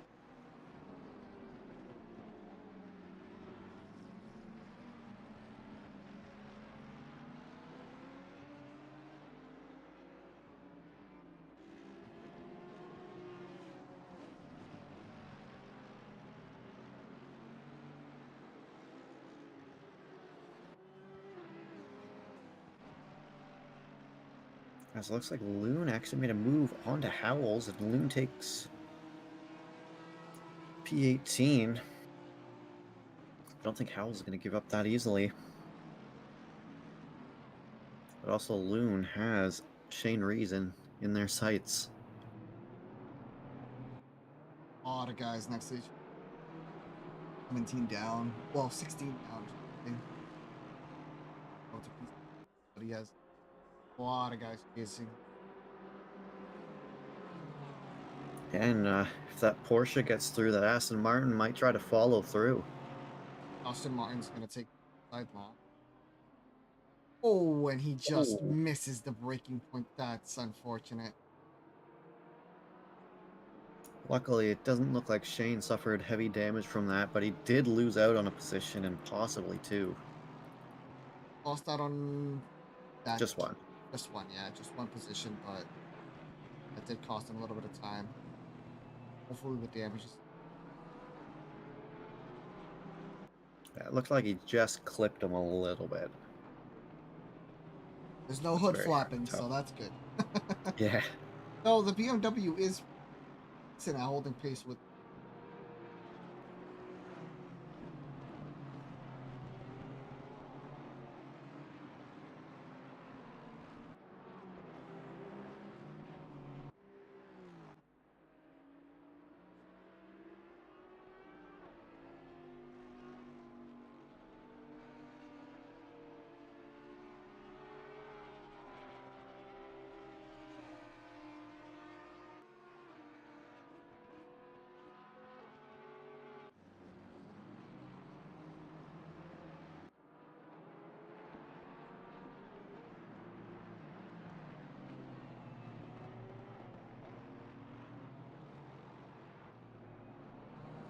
Yeah, so we're getting close to the halfway point, and we're also getting close to the next pit window.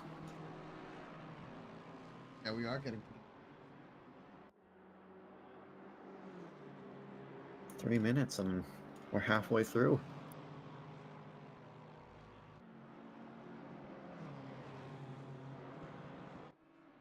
Gano's gained 1. We're just going to go over that.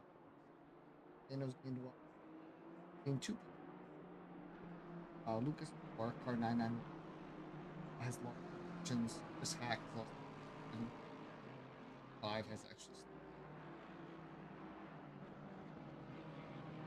Yeah, but let's talk about some of the biggest gainers on track right now. Right now we have Shane Rees, who's up 17 positions.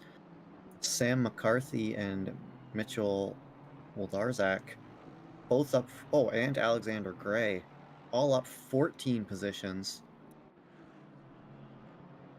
We have some unfortunate ones as well. We got David Funk down to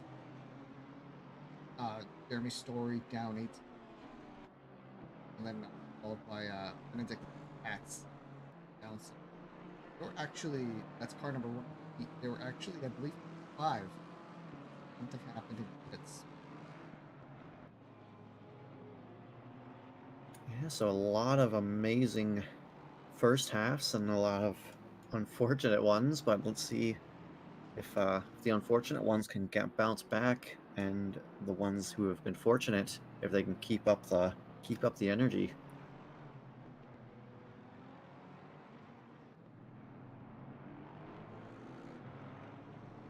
As the second half will also probably be a little bit more desperation, as you're gonna have, you have less time to make positions up now. You still have an hour and a half, but that can quickly dwindle down as you're fighting it out. Like Chris Hack is actually just over 3.5 minutes at time. Everybody else on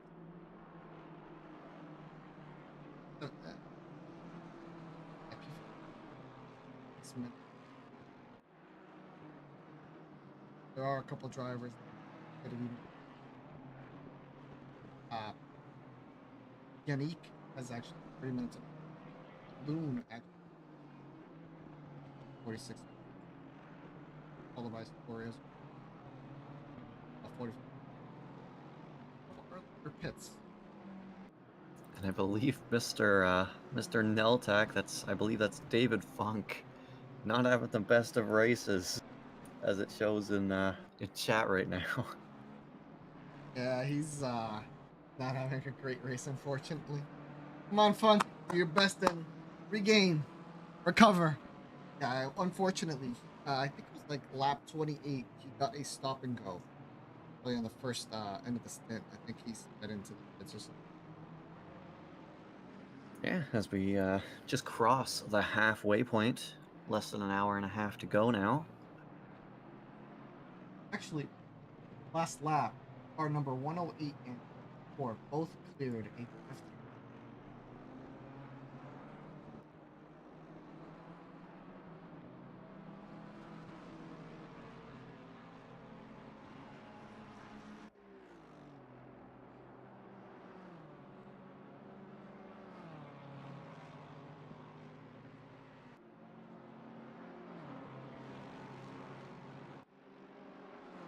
This looks like McCarthy and Zerkovich. Oh my god. That was a quick little move to not hit the back bumper. He's gonna get that, and it looks like.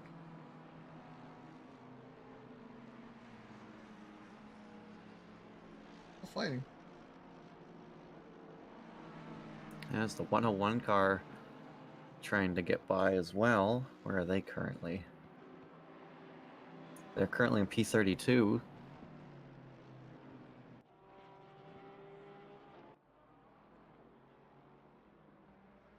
That comes out of the pits again.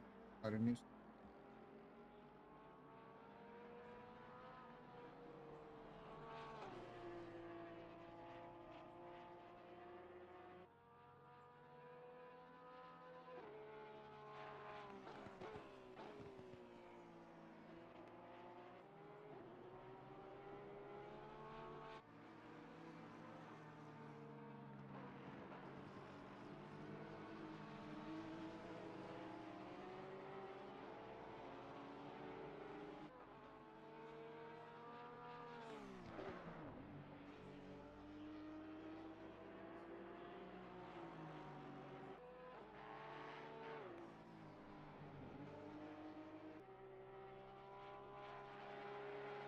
Yeah, as we see some of the drivers start making their pit stops.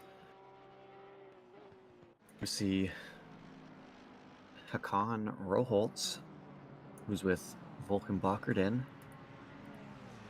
and Alex Nunez, currently up to P3, as they were just, I believe, P5 a couple of minutes ago. As a couple drivers start to pit. Vec getting around Gunn and Steel.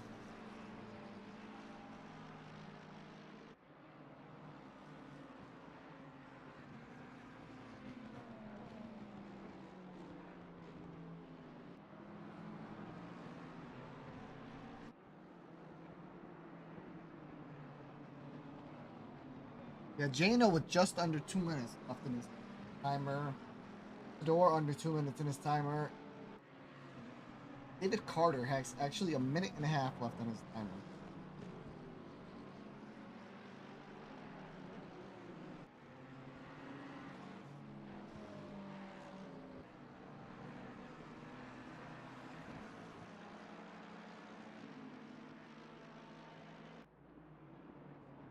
Yeah, there's still a couple of these drivers who are getting real low, and Let's see. Yeah, we got Mitchell for 77, 25 seconds left right now. he's actually in the pits as we Is he speak. now? That is right down to the last little bit. David Carter still with he has 50 seconds. Kane had a minute and a half, so he dives in.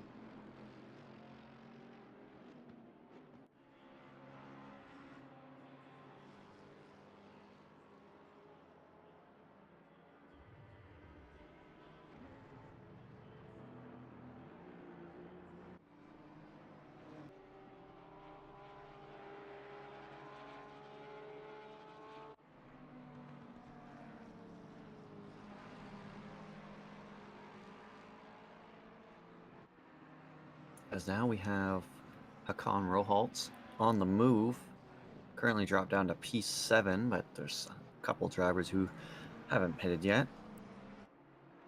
He back up. Okay.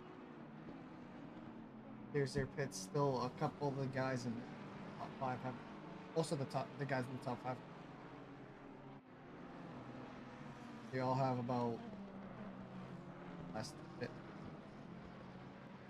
Yeah, so they're on their final laps before they'll need to pits. See where everyone ends up after the pit window, after everyone is pitted.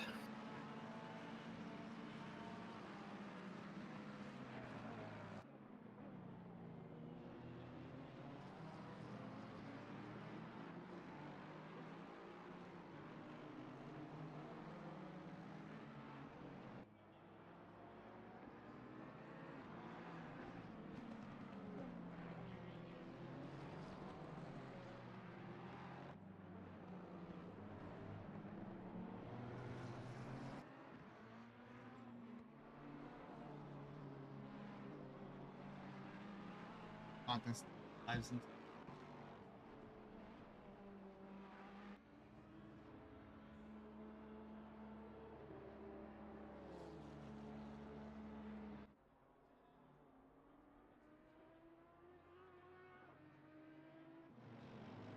Like Philip, it's the 949. Was able to get in quite a few spots there. Oh no, they have to pick.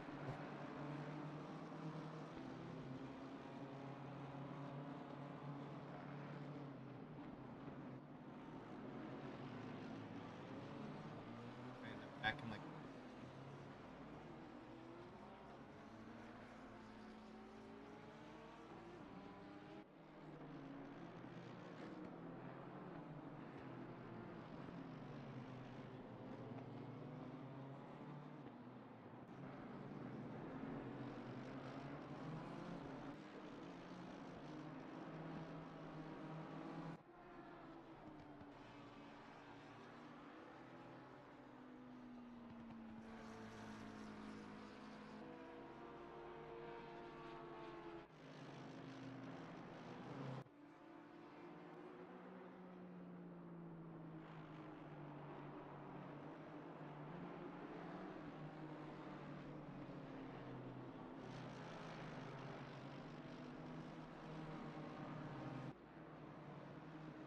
Yeah, it looks after all the pit stops.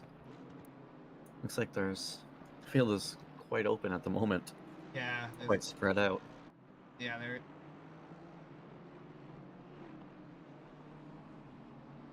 Um, 949 car. Look, he has 2 left on his timer. Reset.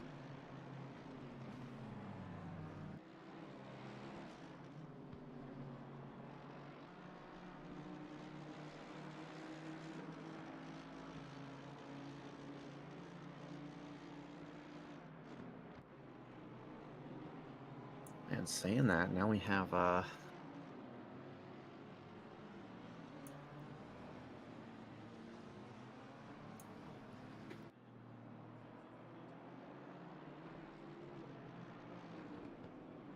Andrew Neon and Daniel Karowski with Thiago Alves, sorry, close in tow.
Thiago.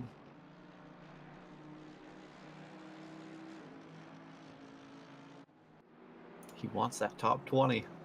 He does. He's all over him. Borowski. Borowski's under fire right now. He's holding off Thiago, though.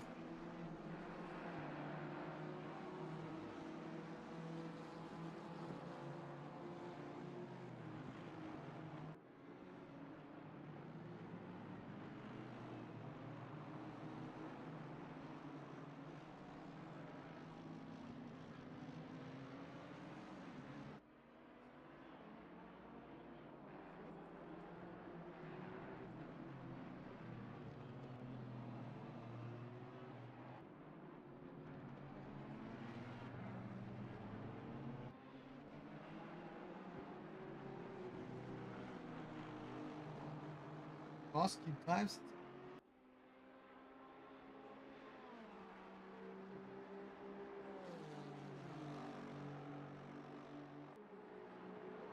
Why did he dive into the pits?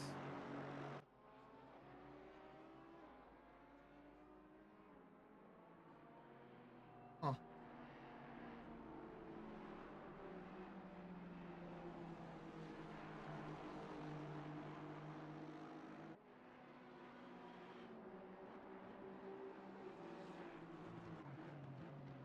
A Marzan chasing down Thiago.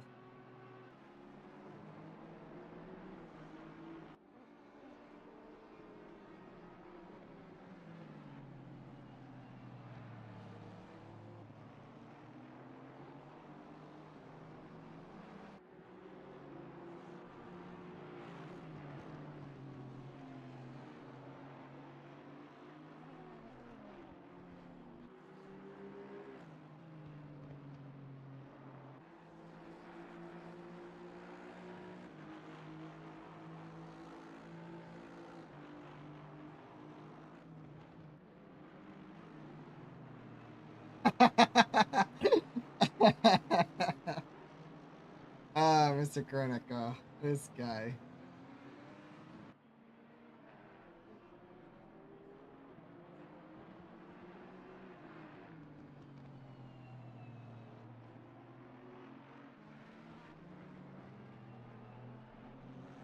Love the support for them. Yeah, love seeing some fans. As we have Junyi Chen being hunted down by Alexander Gray in P16 and 17.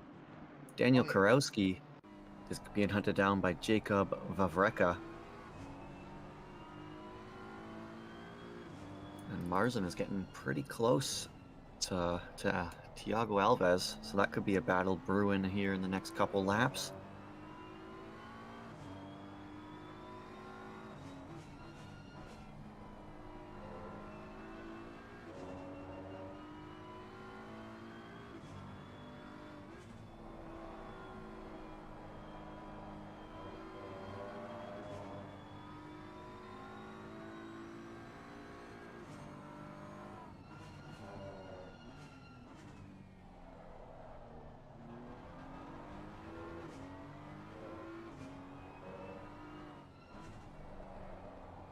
Gotta love the support.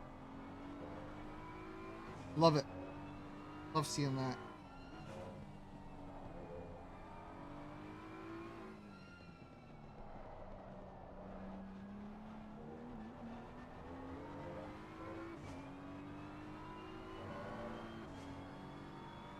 Let's take a look at Tom Hench and Alex Roth going at it. Oh, and it looks like Roth got really close to going into the back of Hench there.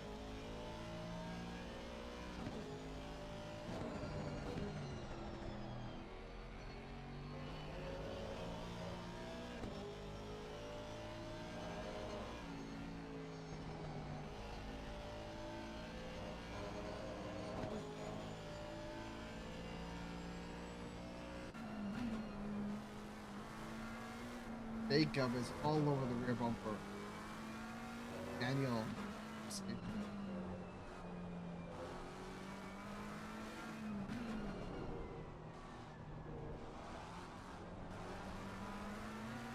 Oh, Rossi goes a little bit wide, loses out.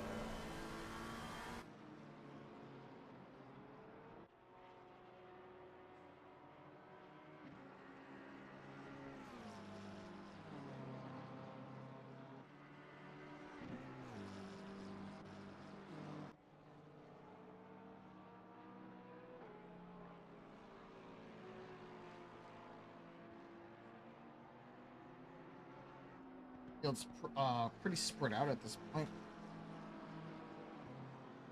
Yeah, well, the drivers have found their groove. There's a couple close spots, but nothing too many.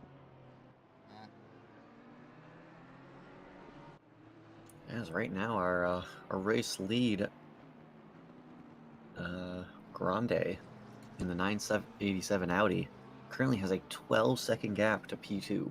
He is absolutely flying. He is pacing 40 like 43. And it looks like Lettinen is not too far behind though in their lap time. Oh, his last lap was only 700s down. So he's trying to pull back that gap. And Dimitrov was actually a 10th quicker than both of those drivers last laps. He has about 10 seconds P2, so hopefully he close that gap down and get the top 3 fighting a little. Struggling with the Porsche? Yeah, I bet, man. Yeah, I can only imagine how it is down the straight. Oh, because a lot of the times some drivers get a great exit, but other cars are usually much quicker right away. I can't imagine in time there.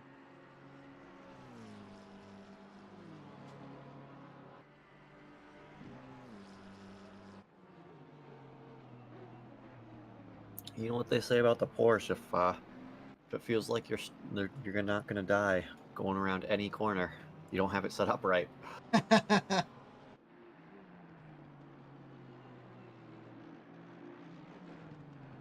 If once you know you have this like the Porsche set up, like it could kill me at any time, that's how you know you got it set up right. Oh, for sure.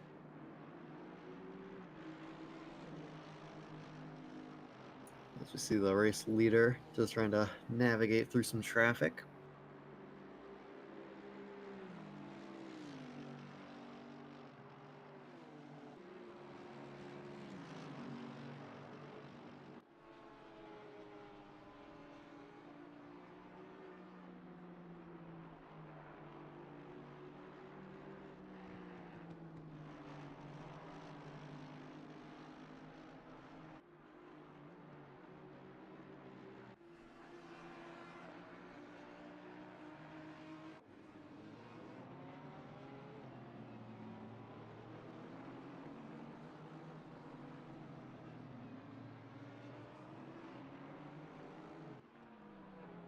Onboard lap.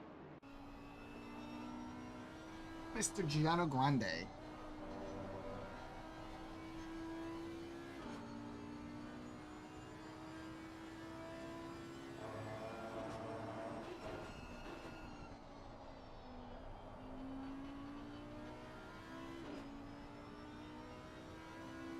May as well keep an eye on Daniel Kurowski and Tom Hench. They're only Yeah. just separated by a second. Hench looks like he's that gap. Yeah, just gained a couple tenths in T1 and T2. Right on the rear bumper now. But he runs a little wide. Tries for the outside.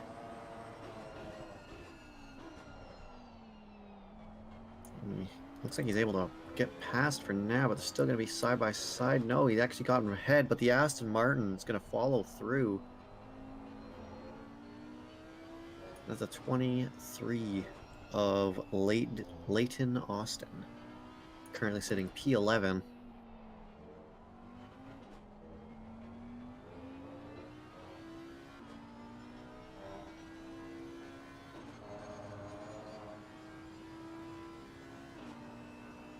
As now there is a car between Hench and Kurowski, which kind of puts Hench at a little bit of ease. But also that a front runner is coming up. Might be a little bit quicker than he is.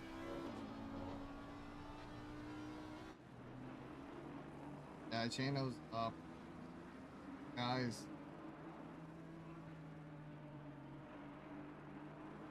Hopefully don't slow him down too much. Ooh. Or I hit him.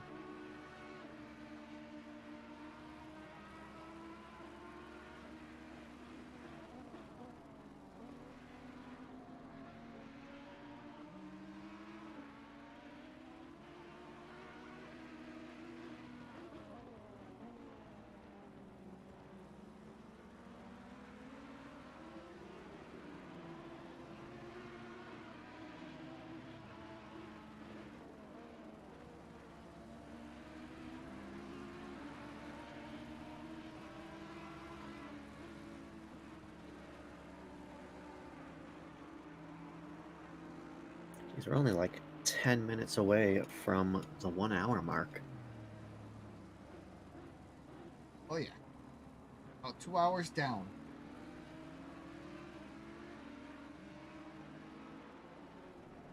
And it looks like this next stint after the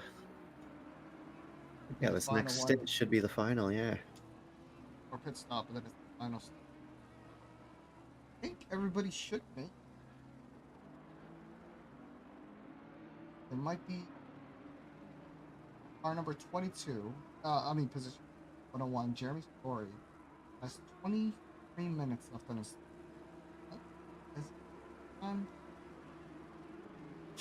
I think he's he's close. Yeah, he'll be real close, especially if they get that bonus lap. He has to make it to the very end of his stint in order to and That'll be close, that's for sure. that's gonna be really close. Everybody else should no, the other car is car number 37, 23 minutes 40 seconds left as well, so that's another close one for the final stop. Everybody else seems to be pretty safe for the final stop. As we just saw Tom Hench get by Jacob Vavreka in P23. But now another battle has been brewing while that has happened. We have Richard Pixley and Juiced Loon, P13 and 14 right now. Looks like Loon might have a good run, but he's in the Porsche. Maybe a lunge on the inside, but it thinks better of it. Yeah, he has to back off there. Yeah, it was a little too far back. And unfortunately, you're facing a McLaren, which has a decent top speed compared to the Porsche, which doesn't really excel with its top speed. It has good brakes, but he was just too far back. If he was a little closer, he may have been able to get in there, but...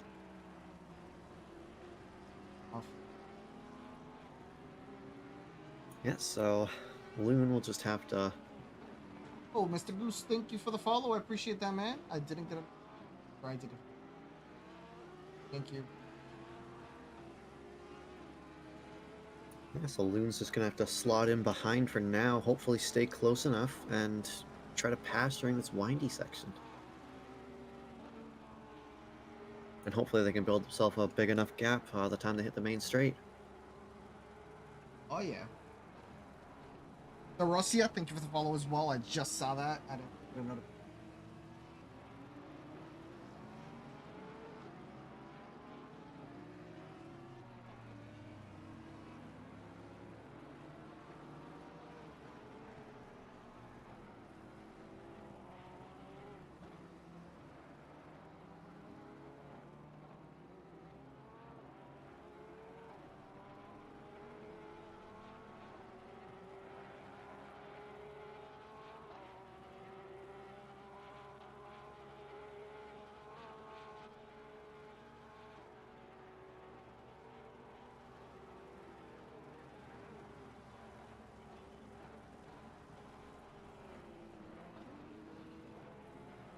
Tiago closing down on Andrea as well.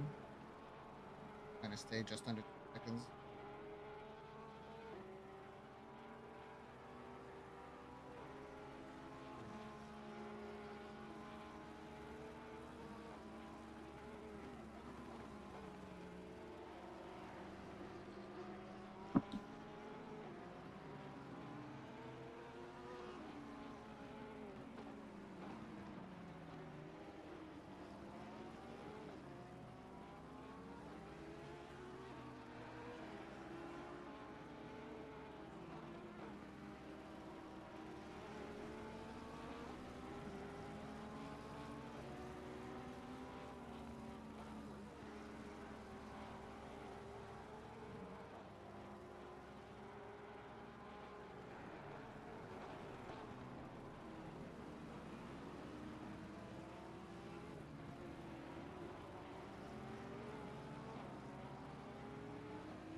Loon's still a little too far behind to make a move happen there. He's trying. He's pushing.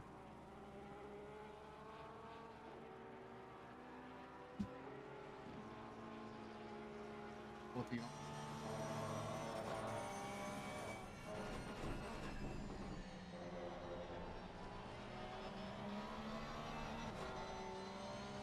He is fighting that Porsche.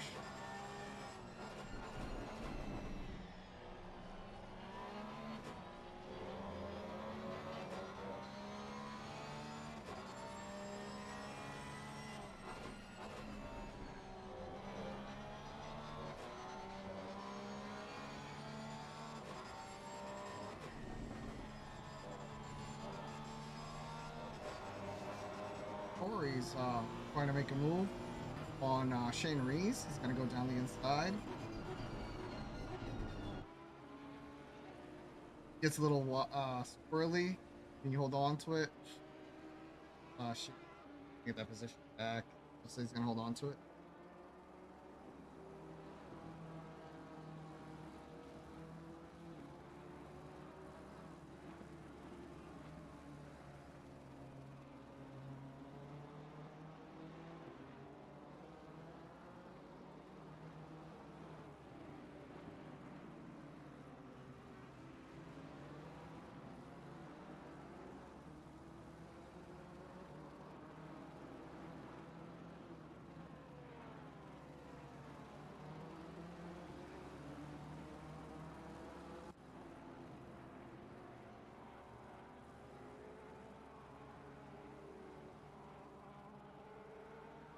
Boom's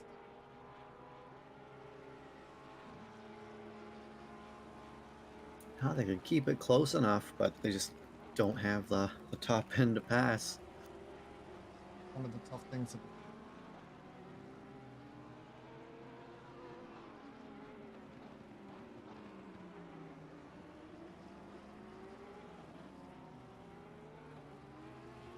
And even if they do get past, if Pixley can stay close enough, the time they get to the main straight, they could have the position back before they can get a comfortable foot down.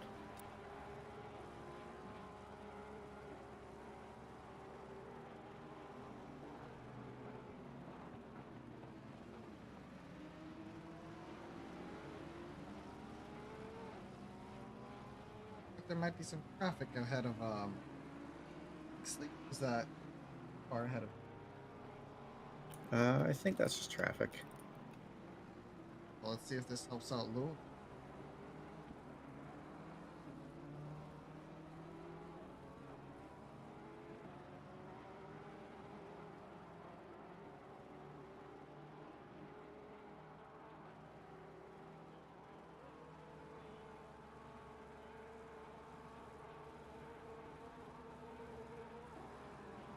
Bet Loon was wishing they had a DRS button right about now.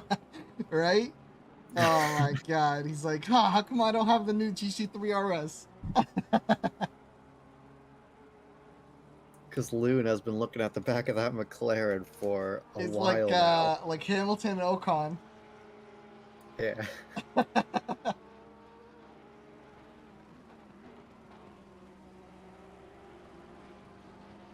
getting close to that traffic now, but a little wide. It's definitely going to slow him down. Oh, it's depending where they catch the traffic. Might work out in Loon's benefit.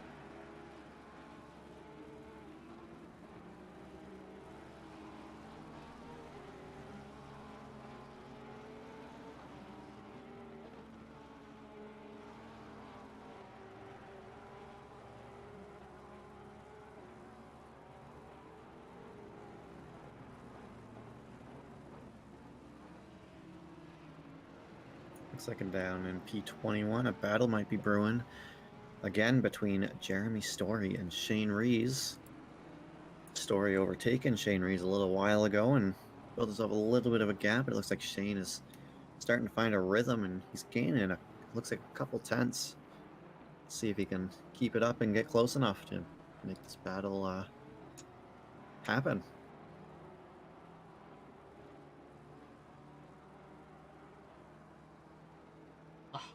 Traffic help out doing that much. Bottom right at the.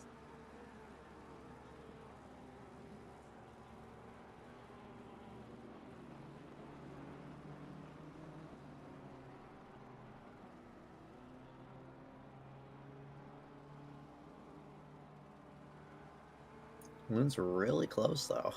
He is. He's really him in little by little, but he just can't get the fast done. I just can't get close enough the time they hit that straight.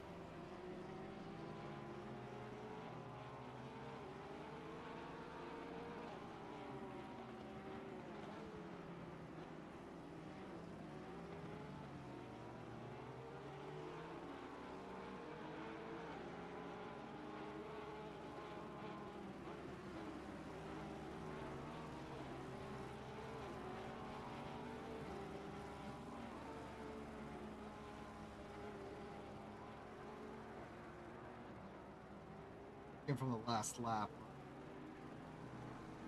When was it? Warren's. Lost about a month and a half. He only was able to gain back just under a half a tenth.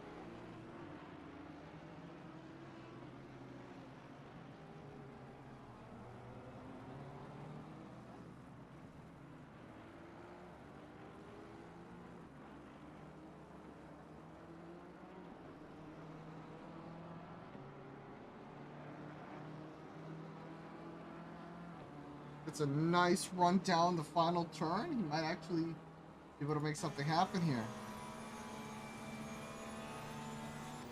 Well, it looks like it. See if he lunges on the inside or he backs out of it. Looks like he's going for it. Oh, and they make contact. No. Not for him to get back on track. Yeah, he's out a little bit.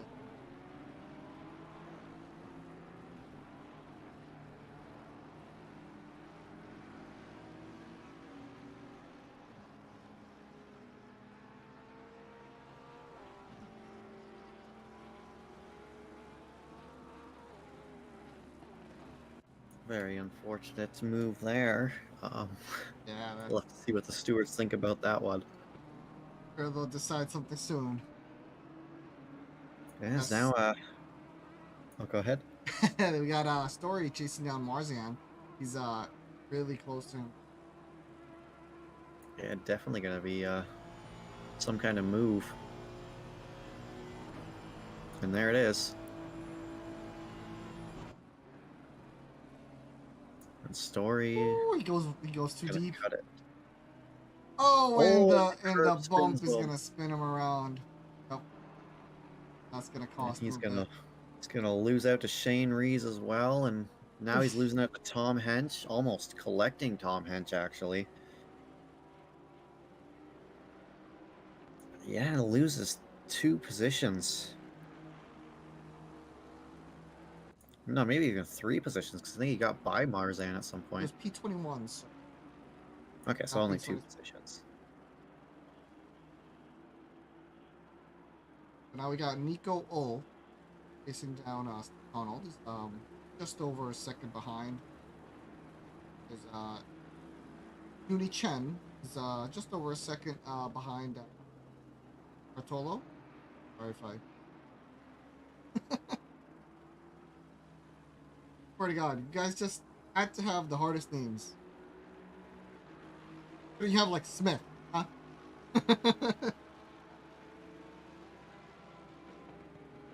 Yeah, but no one in this group, Smith would be pronounced something weird. Oh God, yeah. You probably like Smoth or something. Just like, Just the way our luck is. just yeah. Like easy name. Nope, that's not how you say it. It's just how it goes sometimes. You're like, oh, this one's easy to pronounce. You're saying it wrong. What? Yep. It's like I don't know if you've seen the video where it's trying to pronounce Massachusetts town names. It's just hysterical. That's essentially it. I'll definitely have to look that one up after, but I don't think I've ever seen that. Yeah, so I'm from Massachusetts, so to me it's normal, right? But like Worcester, every like if you're out of Mass, you'll say Worcester. No, it's Worcester, stuff like that. Just hysterical.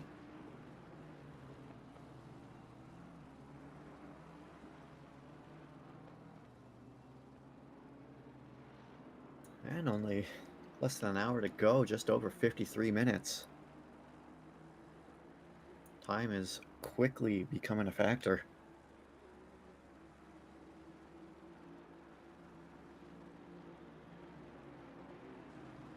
This looks like there's a couple drivers getting close to each other. We got Steve Donalds and Nico Ohl.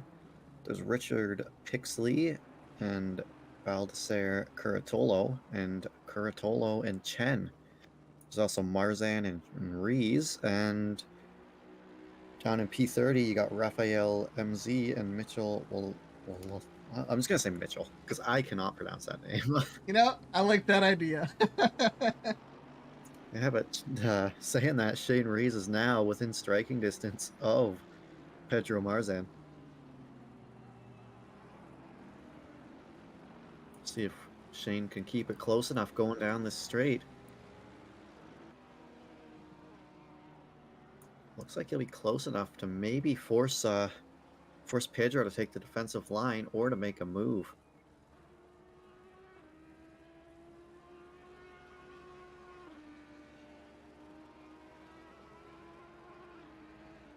Shane Rees sticks his nose out and Marzan's gonna give him the space, but Marzan's got the inside now. But now Shane Rees is the inside going down this long right-hander. And the Porsche is gonna get by him as well. The Porsche being Patrick Sodakat, currently P4.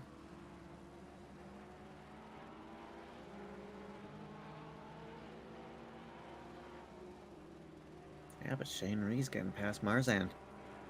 But now Neon is under fire from Tiago Alves. Tiago's big down here.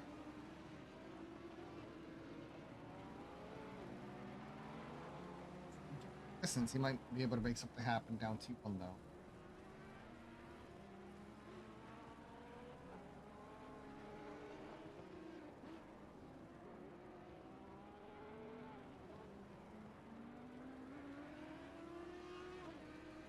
Tiago's real close going through the chicane, but he runs a little bit wide. That's gonna be a track cut. That's one of the easiest spots to get a track cut there. Hopefully he has some to give. For sure.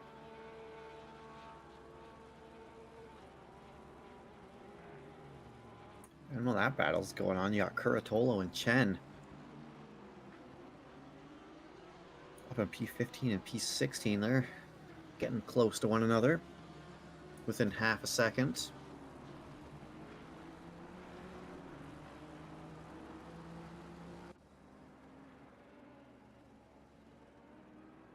Mitchell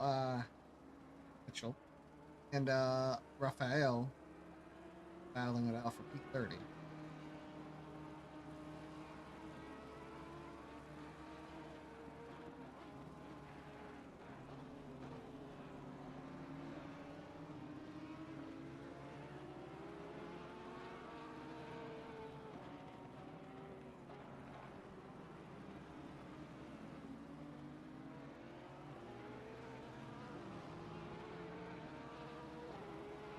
Yeah, so I think two of these drivers are pretty lucky, and that is the drivers of Marzan and Story. They have about They're just gonna make it, right? Yeah, Marzan has about 4 minutes left, and Story has about 4.5 minutes left, and the pit window is about 1:20 unless they get the bonus lap. So they'll be like right there. They'll be like 30 seconds left or something like that. Yeah, it's gonna be it's gonna be really close. Like, I think they're good, but it will be close. Yeah, Philip chasing down Alex Roth, and he's closing the gap down pretty quickly. See if he can make something happen. Oh, and Neon and Alves going down the main straight. Oh my goodness. Oh no, that's rough. That's unfortunate.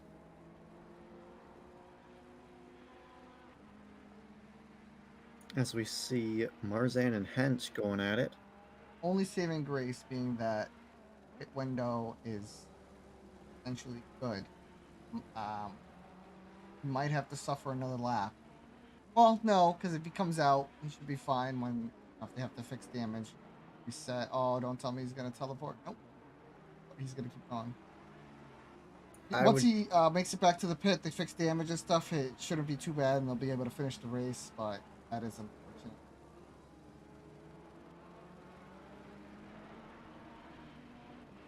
That's it's not really somewhere I would expect to see a crash. No, it looks like Tiago just touched the grass a little bit and pulled back in, but pulled back in too much. Yeah, a little bit of he was feeling the pressure of the squeeze. Rory's in the pit now, so should he have pitted that early? There's 48 minutes left. That's I don't know, man. I think he may have pulled the trigger too early. I think it I think it depends on if we do get the bonus lap. Because if we get the bonus lap, it'll be real close. Well, he has 47 and a half minutes. That only gives him 30 seconds. That's gonna be really close. I don't know.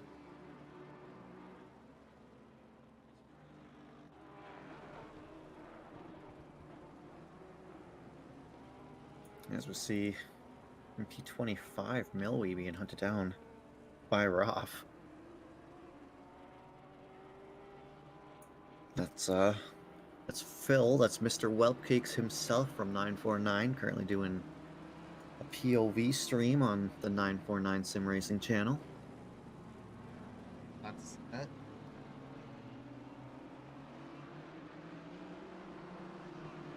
And Shane Rees and Hench going at it now.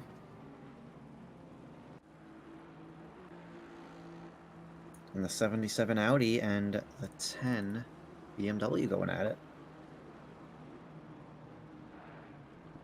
With only 46 minutes left to go, there are still quite a few battles on track, which you love to see. One. Mr. Oh, and Shane Wildcats. Rees gets a little squirrely, a little bit of a oversteer, and gets passed by Hench. Sorry for cutting you off there. Oh, you're good. Not Wildcats. Sorry, Mitchell. I hopped on with Mitchell. He's dropped back from 30. He's pretty close to dropping back a little.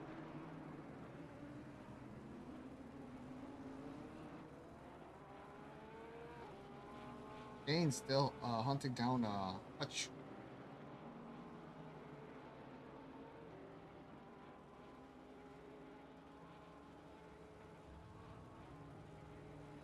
Essentially, right now from here is the final stint. So it's going to be a bit of pitting. A lot of guys. Most of the field has to pit.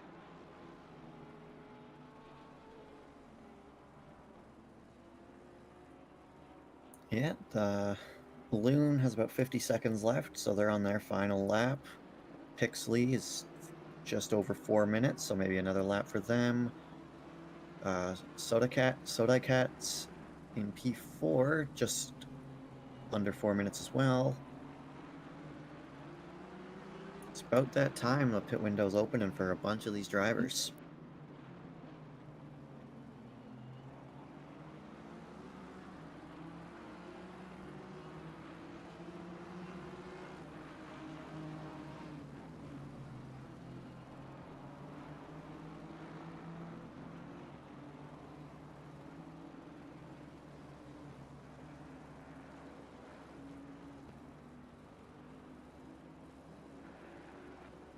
Shane Rees still trying to hunt down Hench. But it looks like that battle is going to end as Hench starts to pull away a little bit, builds himself a little, like a 2-second gap.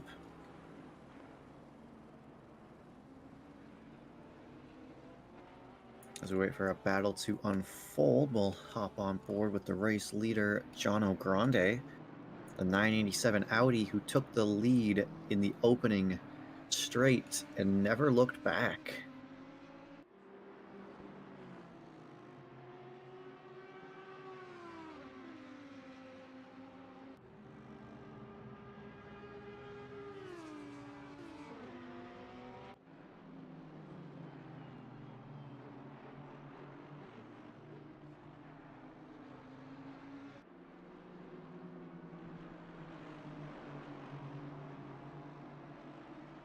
Jono being one of the few drivers who are doing this race on their own.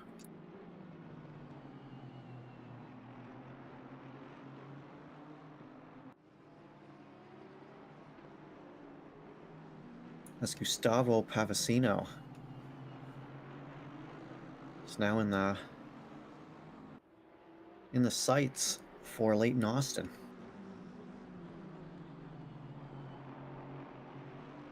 Just under a second between the two of them.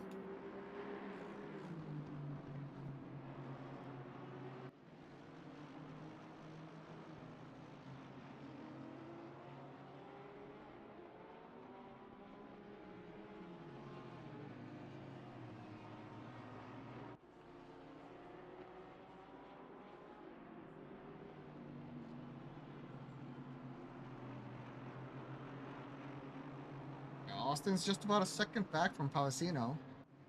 I think that's the closest gap right now. Everybody else pretty much settled in. And again, I'm interested to see what happens with Story because he's really close on the tables, man. Still, let's see,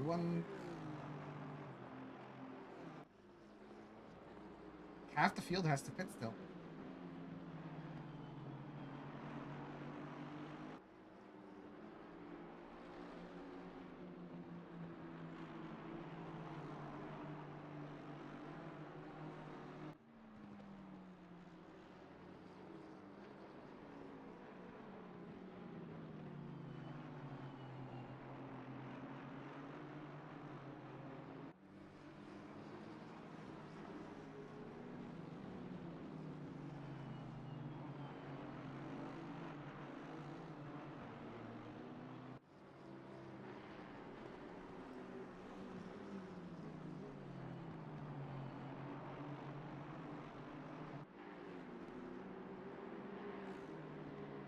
See the 934 car of Jan Barth making their final pit stop as with Thiago Alves. Looks like they're coming out of the pits. Jeremy Story's still out. That story, I believe, I already pitted. And like I said, that's gonna be close.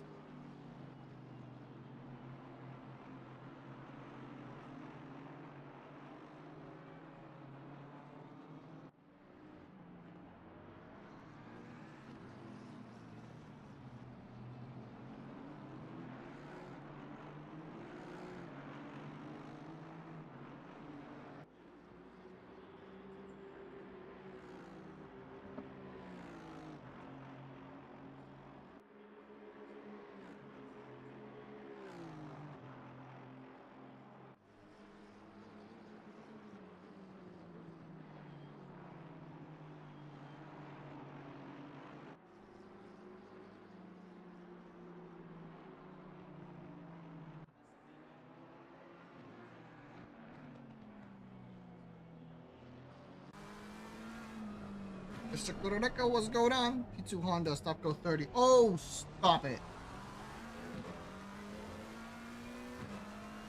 Oh my god. Yup.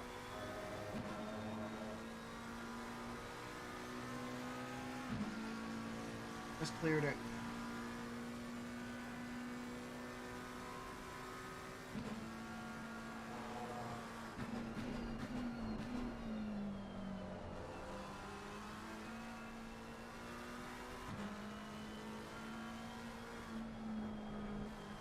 Oh no, he came back out. Oh no, he's still there. Oh no. P2. Yeah, P7 just crossed the line. So He's down to still there. P7. P7, he's coming out right now. And Tom Davidson coming down the main straight, and looks like he's going to get passed by Davidson as well. Yep. And Chris Frizza is actually coming around the final turn, so it looks like they're only going to drop to P8. But their tires are going to be cold, so he's gonna they get might be chased under. down. Yep, he's gonna get chased down. Might be under fire from Frizza soon. What about? As we see Gianluca De Luca being hunted down by Junyi Chen for P17 and 18. Only a couple tenths separate them. Chen right on the rear wing of this Aston Martin.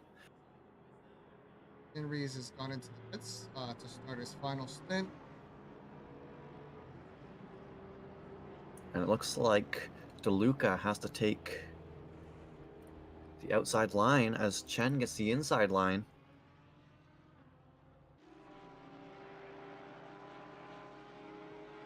And it looks like Chen's going to get by. Does De Luca have any answer? Doesn't look like it. That's a nice move by Chen going down the main straight into turn 1. As we have Story and Marzan now. As that fight comes to a close, this one opens up.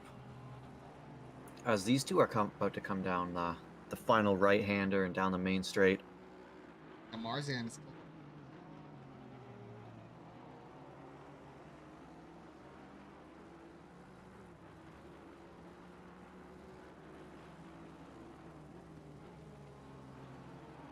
Doesn't look like there was enough for Marzan to be able to make a move, but he's still right on that bumper. Fujias just came out of the pits. Is in the pits now.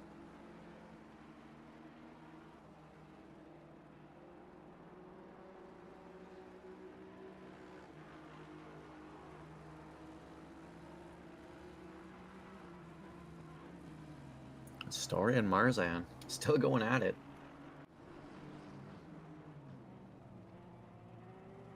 At the Luca chasing them, Chen is closed it down to about 1/10.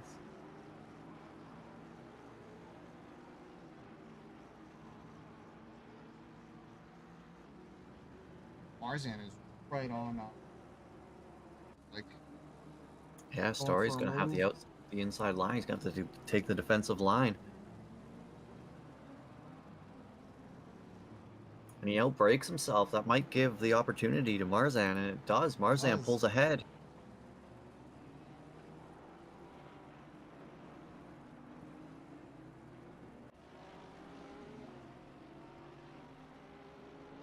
standard grade comes. It's half.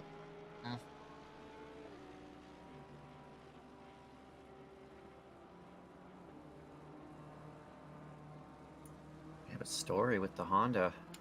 With the help Shy of guy. My Slipstream. brother is actually gonna do something real quick, but he's gonna hop in here and finish it up for me though. Be right with you. Sounds good. That looks like Marzan. Oh my goodness, a huge shunt from Story onto Marzan.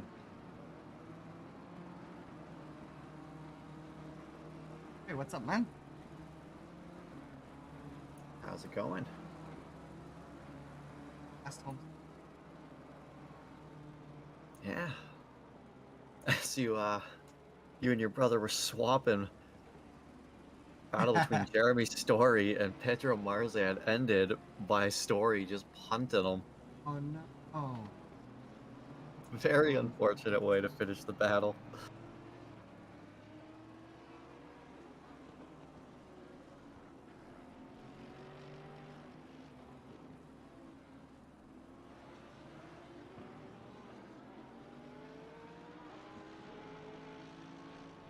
So now we got Marzan trying to go after Thiago Alves. Elvis.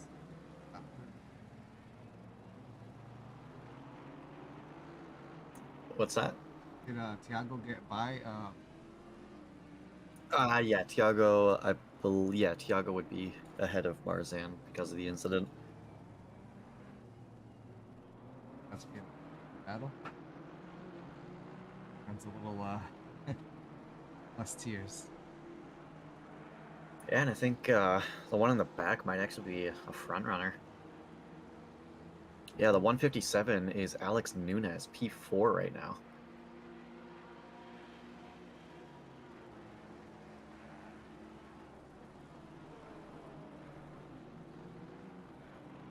Yeah, they've been having a pretty good race. I believe they started P5 and they're currently up to P4.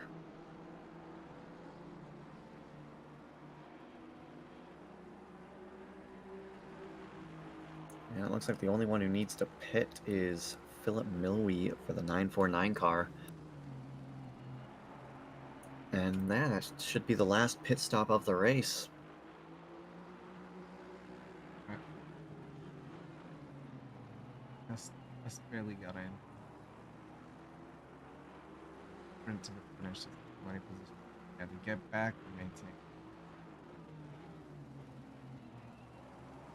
Yeah, Story and Shane Rees are now going at it, while Alves and Marzan are going at it at the same time. It looks like somebody got dumped. Was that Alves? Honda, yeah.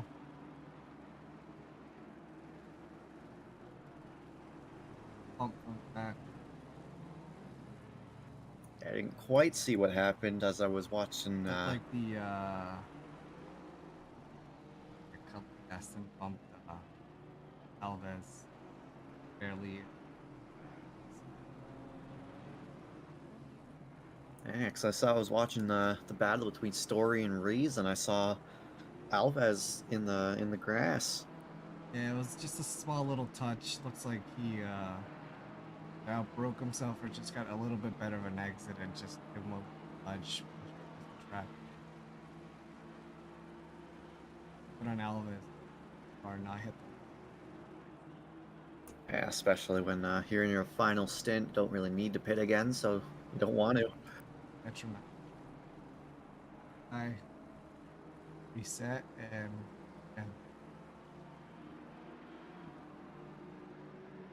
And it's in P23 right now. You got Josef Mikulik and Sam McCarthy pretty close behind. hang up a little. Yeah, especially with the front runner. I believe that's Jano Grande, currently the race leader.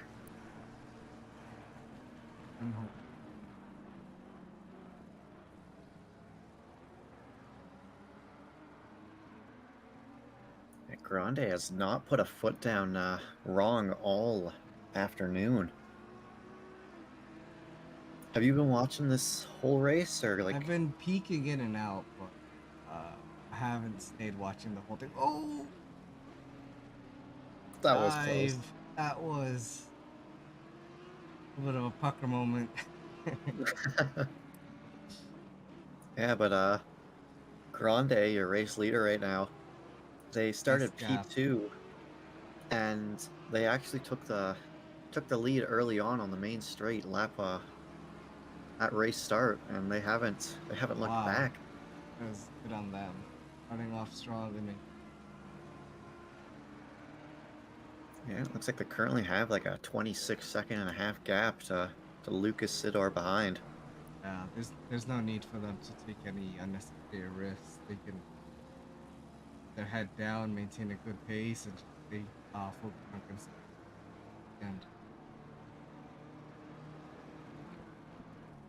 And as we were talking about that, Kulik actually ran a little bit wide and almost got the position lost by McCarthy, but McCarthy's still on the rear wing. Happened between and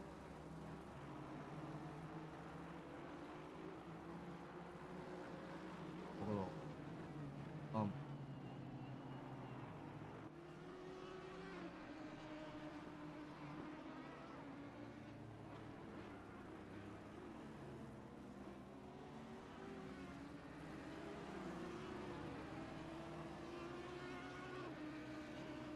And with less than half an hour to go, it's crunch time. 27's in the pit.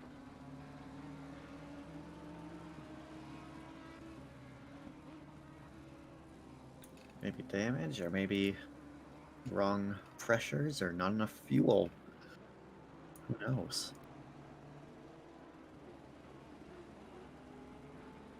Oh, and a tap between the 224 of Josef Mikulik and Sam McCarthy.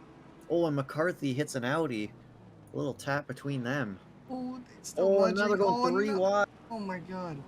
Who's the And one the Audi gets... that Funk? Funk just got bullied off the track. What on earth happened there? Was very aggressive. Why is the McLaren going so slow? Being extremely jet flags. Out of trouble. Okay, maybe he's just like, F And you this, guys I are want out. playing rough. I'm gonna stay out of it. You guys are effing crazy.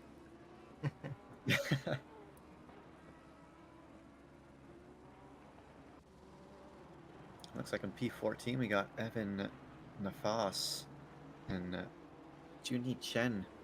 Looks like slowly closing the gap down. Good 3/10 in that. He's pushing hard.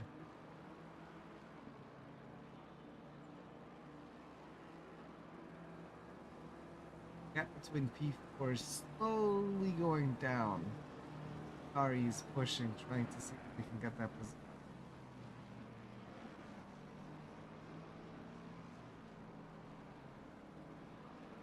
Alves.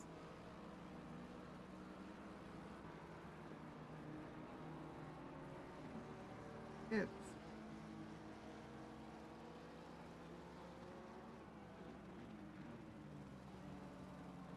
It's so good to be way upward.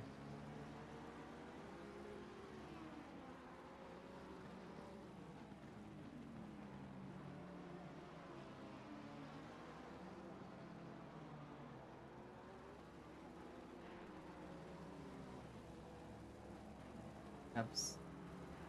Hit a stalemate. If they keep pushing, maybe second.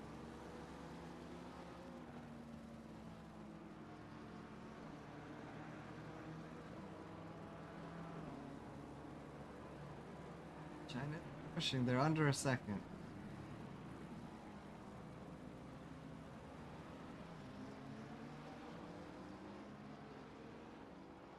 Keep this gap. Drop it down little by little. Looks like that McLaren's gonna get in some trouble down the main straight.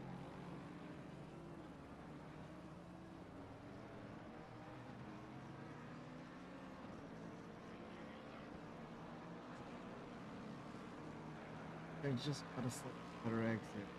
Honda's got some power behind it. I'm like,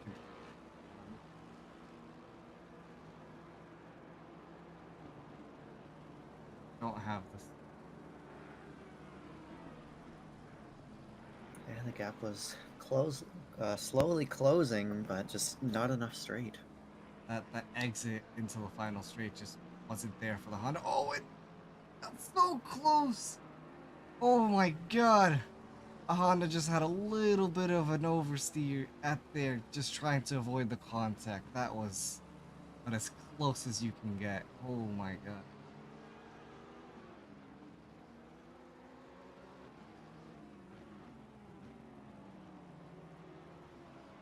Looks like the gap from 5 to 4 is crazy. Sorry, just doesn't have the.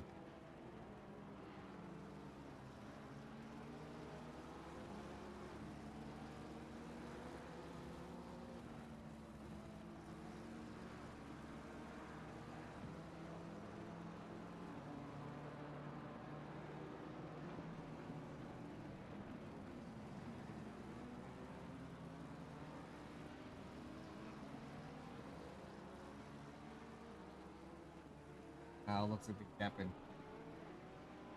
quite a bit. This maybe backing off to cool down their tires after that little slide.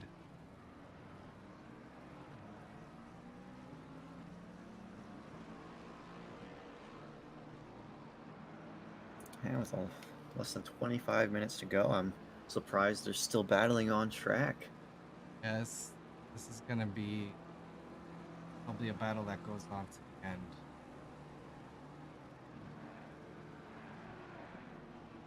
Also, pretty much they.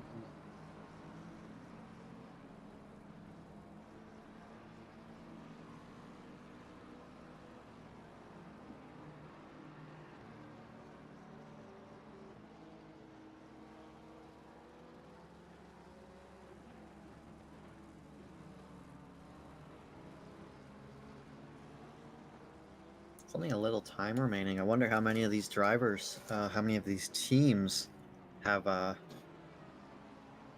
all their track cut warnings. Oh yeah, that's very true. With a It, track it like, would be quite interesting if you had all the information who is close, who still has a little. yeah, especially at a track like Barcelona, where track limits are quite they're imminent. They're a given. And when you're the one chasing and you have no track cuts and the guy ahead of you's on their last one, then it's very stressful for the guy leading. But the guy leading the opposite, then they've got a little breathing room to take advantage of one or two.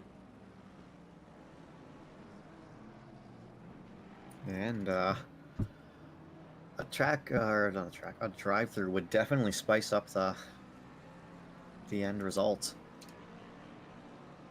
Yeah, it would because it is quite the penalty. Uh, like that little bit, it is definitely turn your rate down. Really. Yeah, luckily the pit lane isn't too long. It's no spa, but Oh it's still my.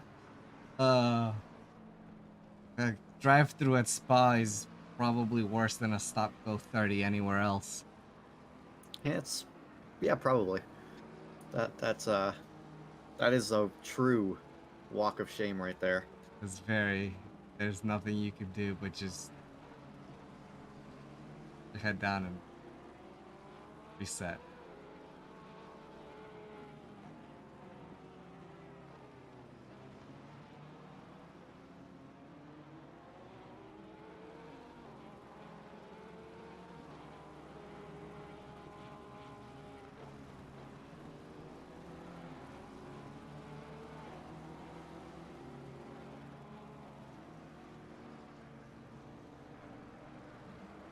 Everyone.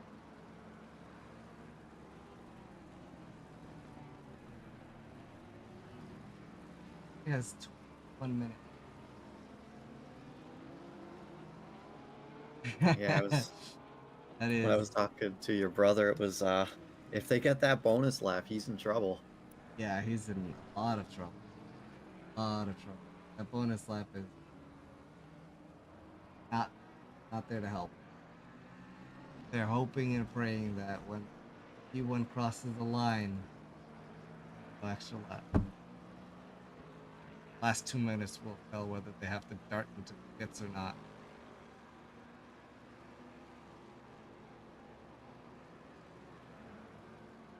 I think there's another one that's pretty close to that as well, but not as bad. Yeah, Marzan's at 22. DeLuca's at 20. No, that's still a lot of time. 22, depending on when P1 crosses a line, they could be in trouble. But else is pretty good. Dang. Yeah, everyone.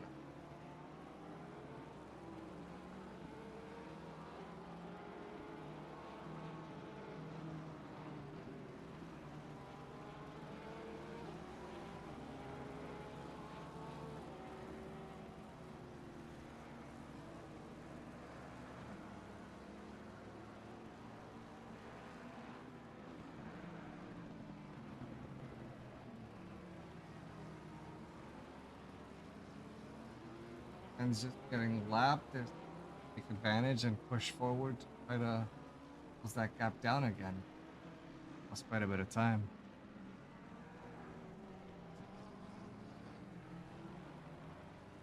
All the Porsche runs up.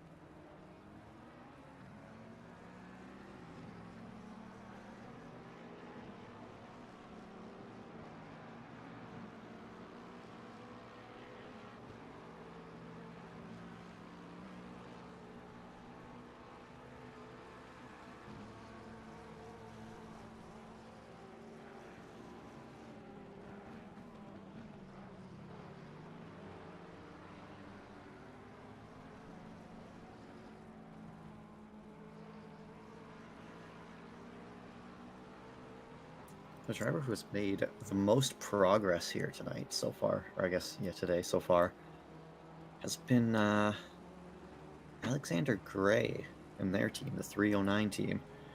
They are up 13 positions since the start of the race. Oh, that is. It's quite the amount of position. Yeah, there's 13 by the 309 car. There's 11 positions gained by the 37 car, and the 900 car has gained 10 positions.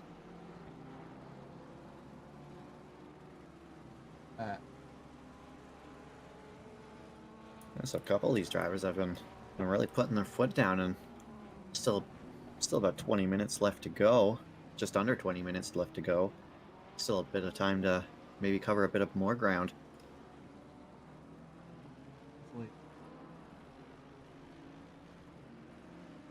Anything can happen. Long race, so lack of head end.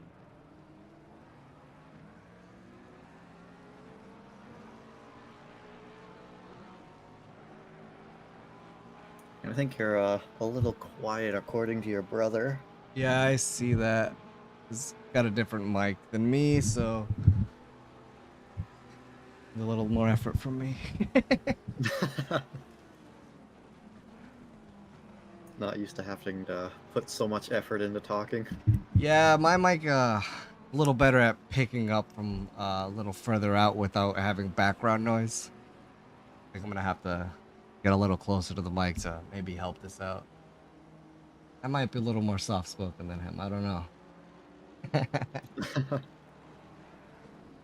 Might be some hands thrown in the Guzman household tonight over who's got the better mic.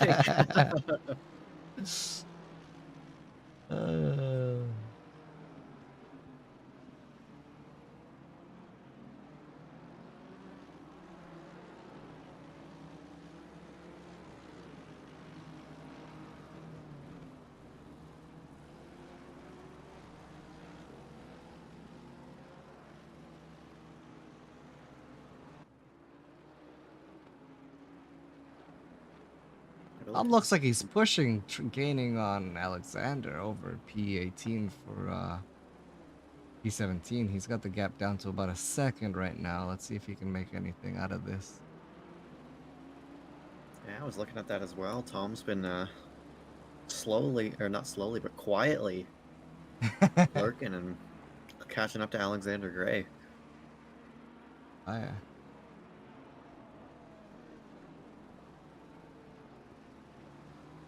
Oh. Oh, he's right on him. Getting there.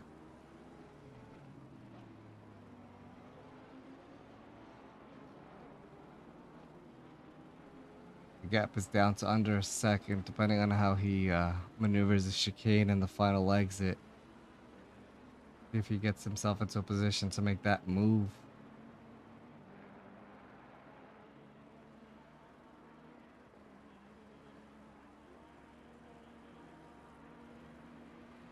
Gaining. Not quite enough.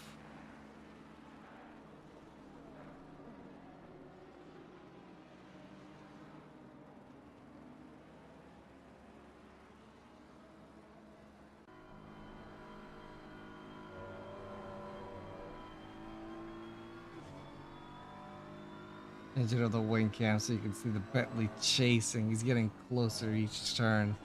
Oh my god. Almost touch. Oh, he's hungry. Tom is hungry to make that pass. Yeah, he wants that P17 real bad. He's sticking to him real nice. It's tricky in the infield, but he can maintain this distance. Maybe he can make a move into the next heavy braking zone.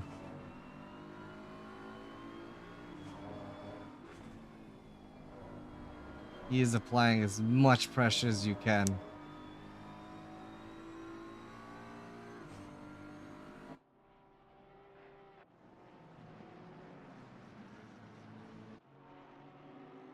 Oof. Alexander's just defending.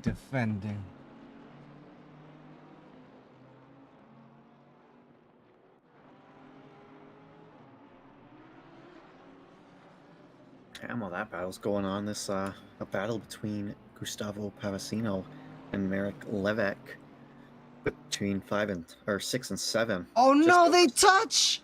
No! It ends in tragedy. Tom gets a better exit into the final turn and just nudges Alexander. Before they get to the straight, and he just goes into the wall. Oh, that is so unfortunate. He turned out to be a big loser in that fight, unfortunately. He was defending well.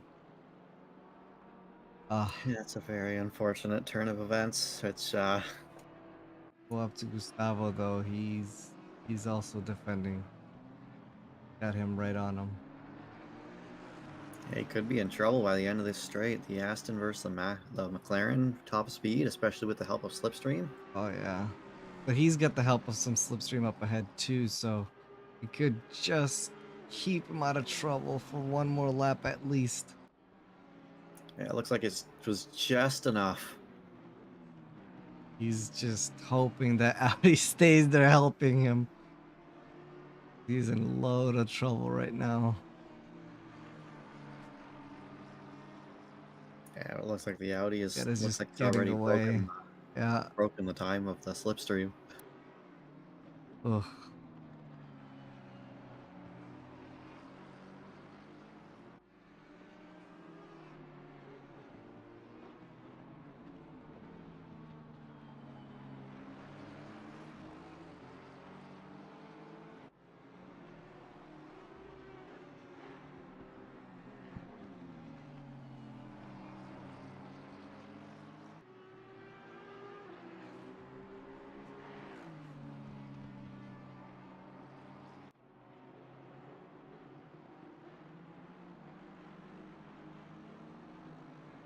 Is he gonna make the move? No, he just throws a dummy out there, see if he can get him to defend air. Oh. What an intense battle. They are so close.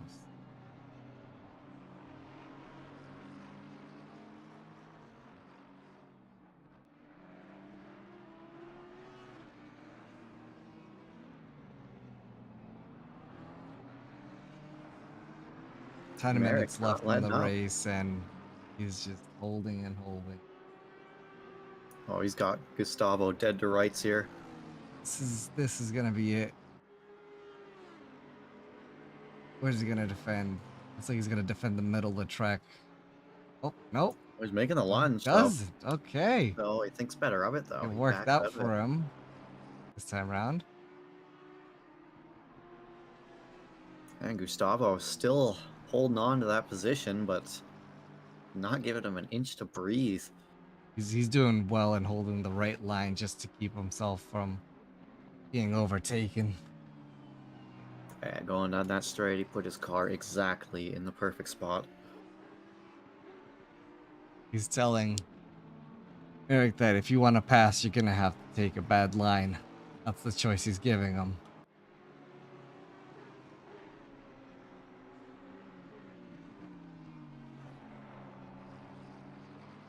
As that battle's going on, we got a battle in P25 and 26 between Fabian Karner and Joseph Savage. Going down the main straight, it looks like Savage is going to make the lunge into turn 1. Ooh, just managed to get to it, and he does. See if he's able to make it stick, and it looks like he's able to make it stick, and that puts Savage up into P25, but Karner close in tail. Back to this battle, he's still holding on. Avo is hoping to drag this out for the last 8.5, 9 minutes. Yeah, very Gustavo, you can't wait until the checkered flag is happening. You want it to happen now. That timer's going down slowly for him, for sure. Yeah, slowly for Gustavo and quickly for Levesque.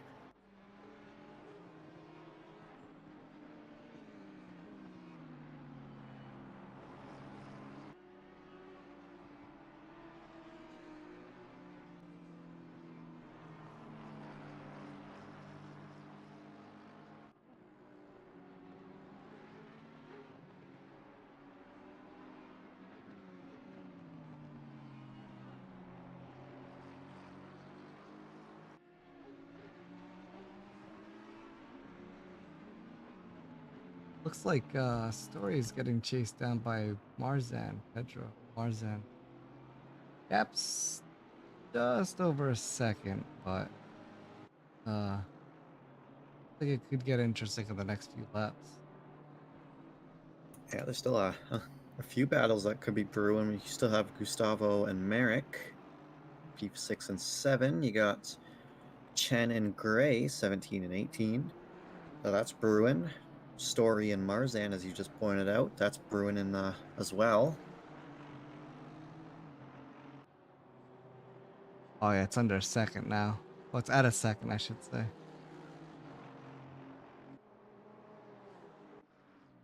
I was just holding on there at the chicane right now. Hopefully, we'll see if a move is made by T1. Look, they got the slightly better exit onto the final, but that slipstream is helping him. Eric.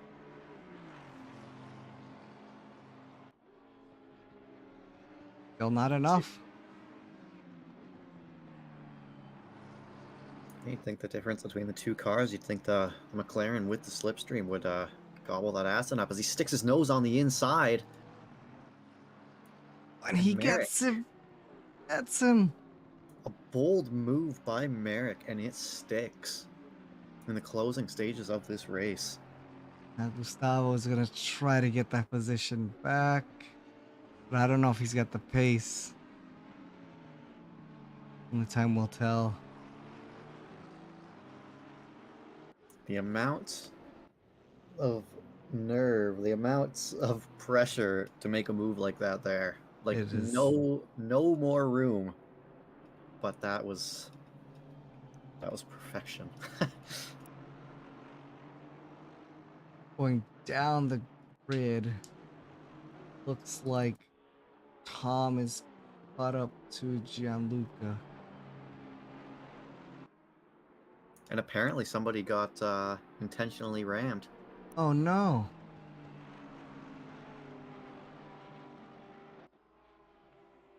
I That's didn't not see something it, you but wanna hear about. Not an event like this. no. Thumbs at just under half a second. Pushing, sticking his nose in there.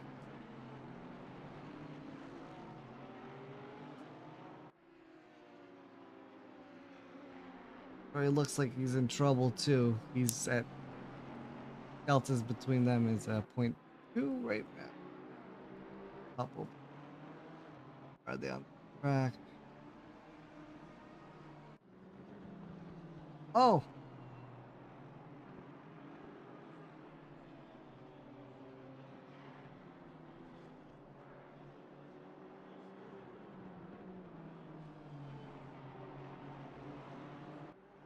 And looks like Tom Hench actually just got past Gianluca De Luca, moving him up to P15. yeah. As it looks like Marzan's actually making a move on Story, and Story went real slow for some reason. And just let him by, whether he got a bad exit or I Interesting. don't know.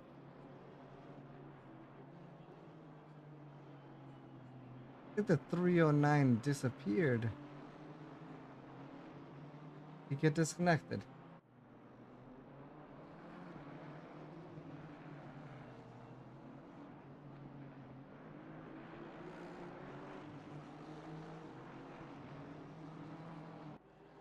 Last 4 minutes. Leader at. This is gonna be very important.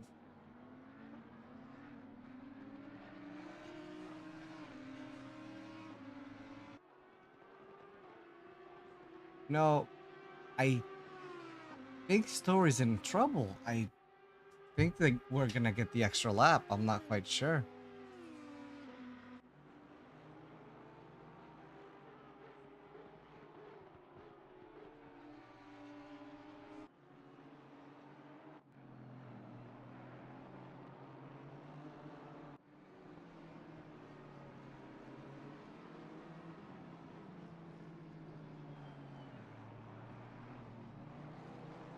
I'm scrolling through the gaps. It looks like Gustavo has fallen off to just about 3 seconds from Merrick.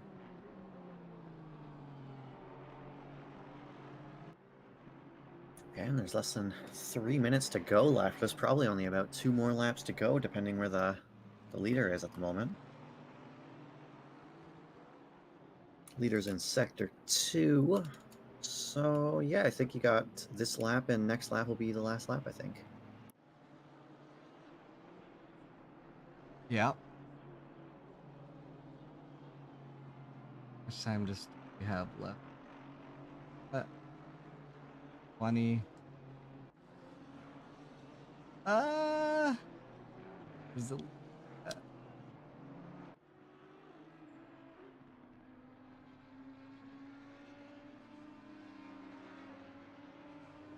yeah, this looks like it's gonna Stories, be in the final lap, so it looks like Story might be okay. yeah, but Story just crossed the line. Oh, that's true, yeah.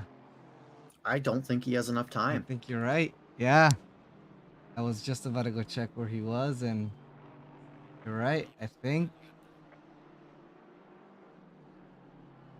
Because he's Yeah. going to have to cross the line again and do a final lap. 20 seconds in. Uh. Yeah. Yeah. That's unfortunate. Yeah, he almost had it timed out, but just not quite. And to add to that, he's going extra slow. He might be Right. slowing down to try to let the Yeah, I leader was pass gonna him. say. I think that's the idea. Where's our race leader at right now? He's closing in. I think at a slow BMW. Correct. Yeah, the race leader is right behind him. You gonna time this properly? There he is. He's doing it. Yeah. Yeah, Story's got 48 seconds left. I think he's okay. I think he's in the clear. So I think he only lost that one position, so he should be all right. Yeah, there was no way he would have survived if he didn't let this leader by. Yeah, it was the right decision. It was the right As decision. as time runs out, hasn't put a foot down wrong all afternoon, Dano's gonna take checkered flag for the win. and Jono is going to take Barcelona in commanding style. Like there was not even. Any last lap battles? Joseph and Robert are probably the closest. And Lucas Sidor, the 991 Porsche. P2. P2, great race from them. Just I believe they lost it. Yeah, they lost it at the start and just couldn't keep up to Jono as they come across the line of P2. Fight for 22nd place is getting intense. It's the last sector. I don't know if the BMW's got enough time to make the move on the McLaren. No, he doesn't. He goes wide.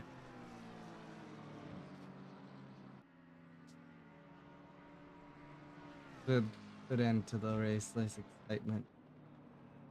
Everyone did well. Yeah, there was a couple unfortunate moments, but Aurelian Cross, P3, going to come across the line. That's where they're going to finish. The number 9 Porsche. Alex Nunez, P4, and the 157 Aston Martin, P and P4. The car number, okay. I'm done. As we have Sakari Gary's, letting it. yeah, Gary's passing P5, in. Merrick, and P6 is Merrick. P6. He's holding on. He's just cruising home right now. I think he's, well, yep, And that is it. finished. So that's race number 2 here at Barcelona. We have Jono Grande, Lucas Sidor, and Aurelian Cross, your top 3.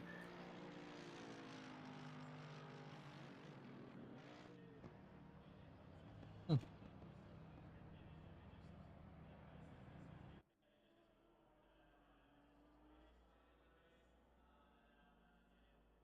So, did we want to see if any of the teams wanted to do a quick interview, or did you need to hop off? I've got a bit of time. We can see if we drag someone in here. Yeah, No? let's see if we can get the 987, the 991, or the 9 car in here.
As we'll see if anybody wants to hop in. I have put a thing in the Enduro chat. We'll give it a few minutes. If I don't see anything, we'll close the broadcast off. And yeah, it was a very exciting race. There was some dull moments, but that happens in an endurance race. But there was also a lot of action, a lot of drama, a lot of everything. That I was just going through seeing and flap lot of contact. I did miss that earlier today.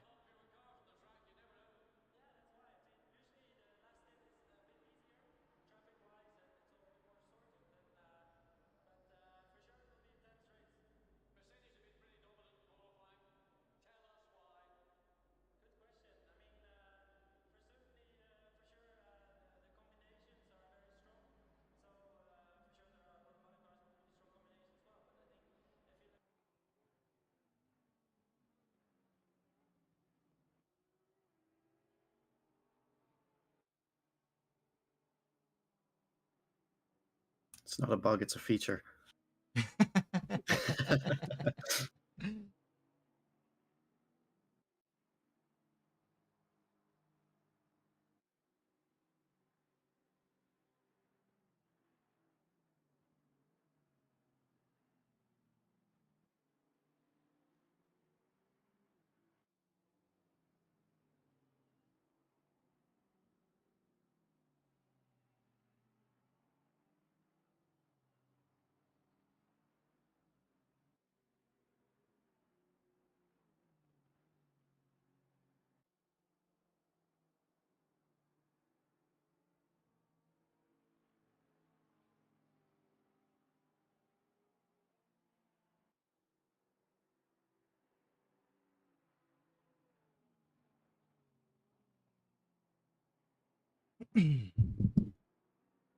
So we don't have a 3.5 hour next week. We have a 4.5 hour Oh, at that extra hour Misano. is gonna be interesting. Yeah, and it's at Misano of all places. Oh. A track that also gets a lot of hate. It's a fun track once you learn to master, but it is very, very tough to master. You can be frustrating learning that track, that's for certain. And with an extra hour and a half, it's an extra 2 stints added on. Oh yeah, that's gonna call for some. I think it's also a track that's quite easy to get some track cuts in, isn't it? Yeah, there's a few spots.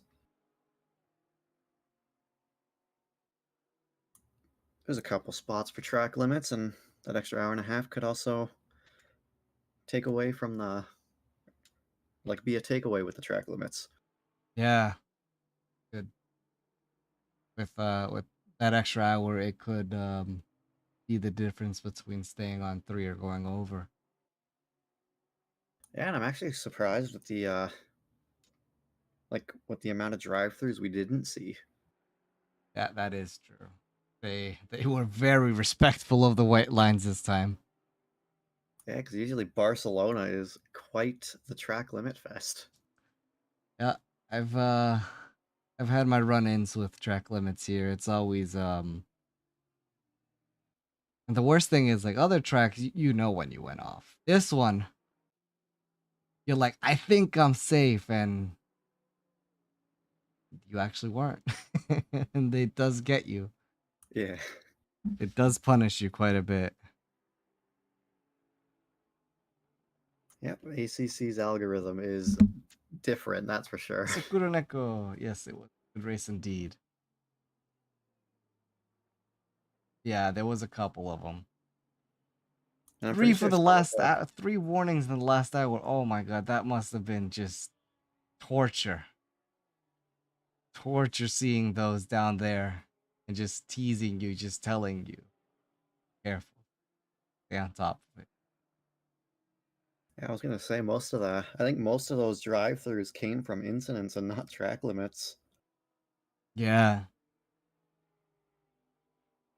Oh man, you guys were at the limit, both of them.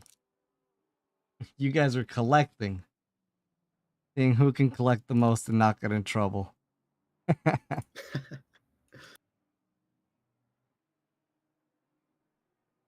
All right, it's been like 5 minutes and haven't seen anything, so I think we'll just call it at that. Yeah.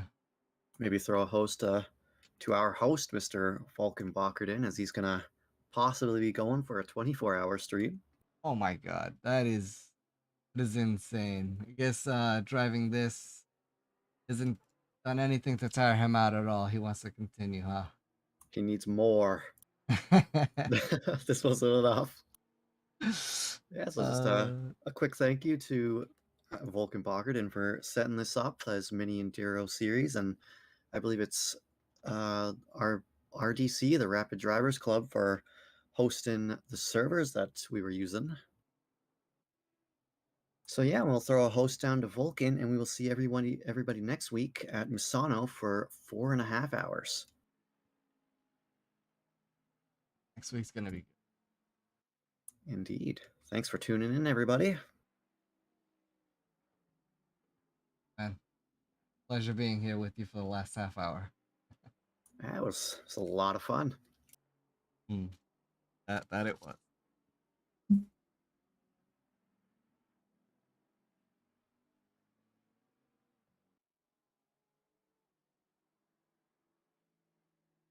Do you know how to raid on Twitch?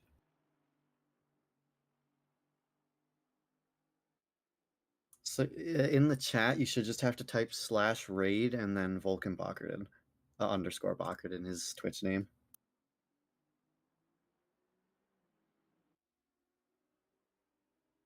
Yeah, so raid /space Vulcan underscore Bockerton.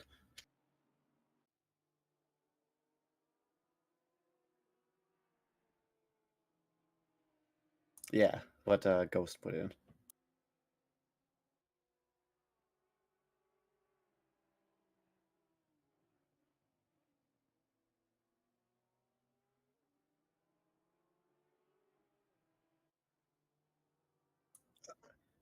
Yeah. What's that? I could tell you, like, I could spell it out for you. So VOLKAN underscore BAKIRDAN.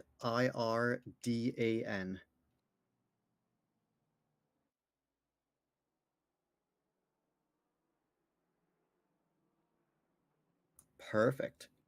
So just give it 2 seconds to gather all the raiders.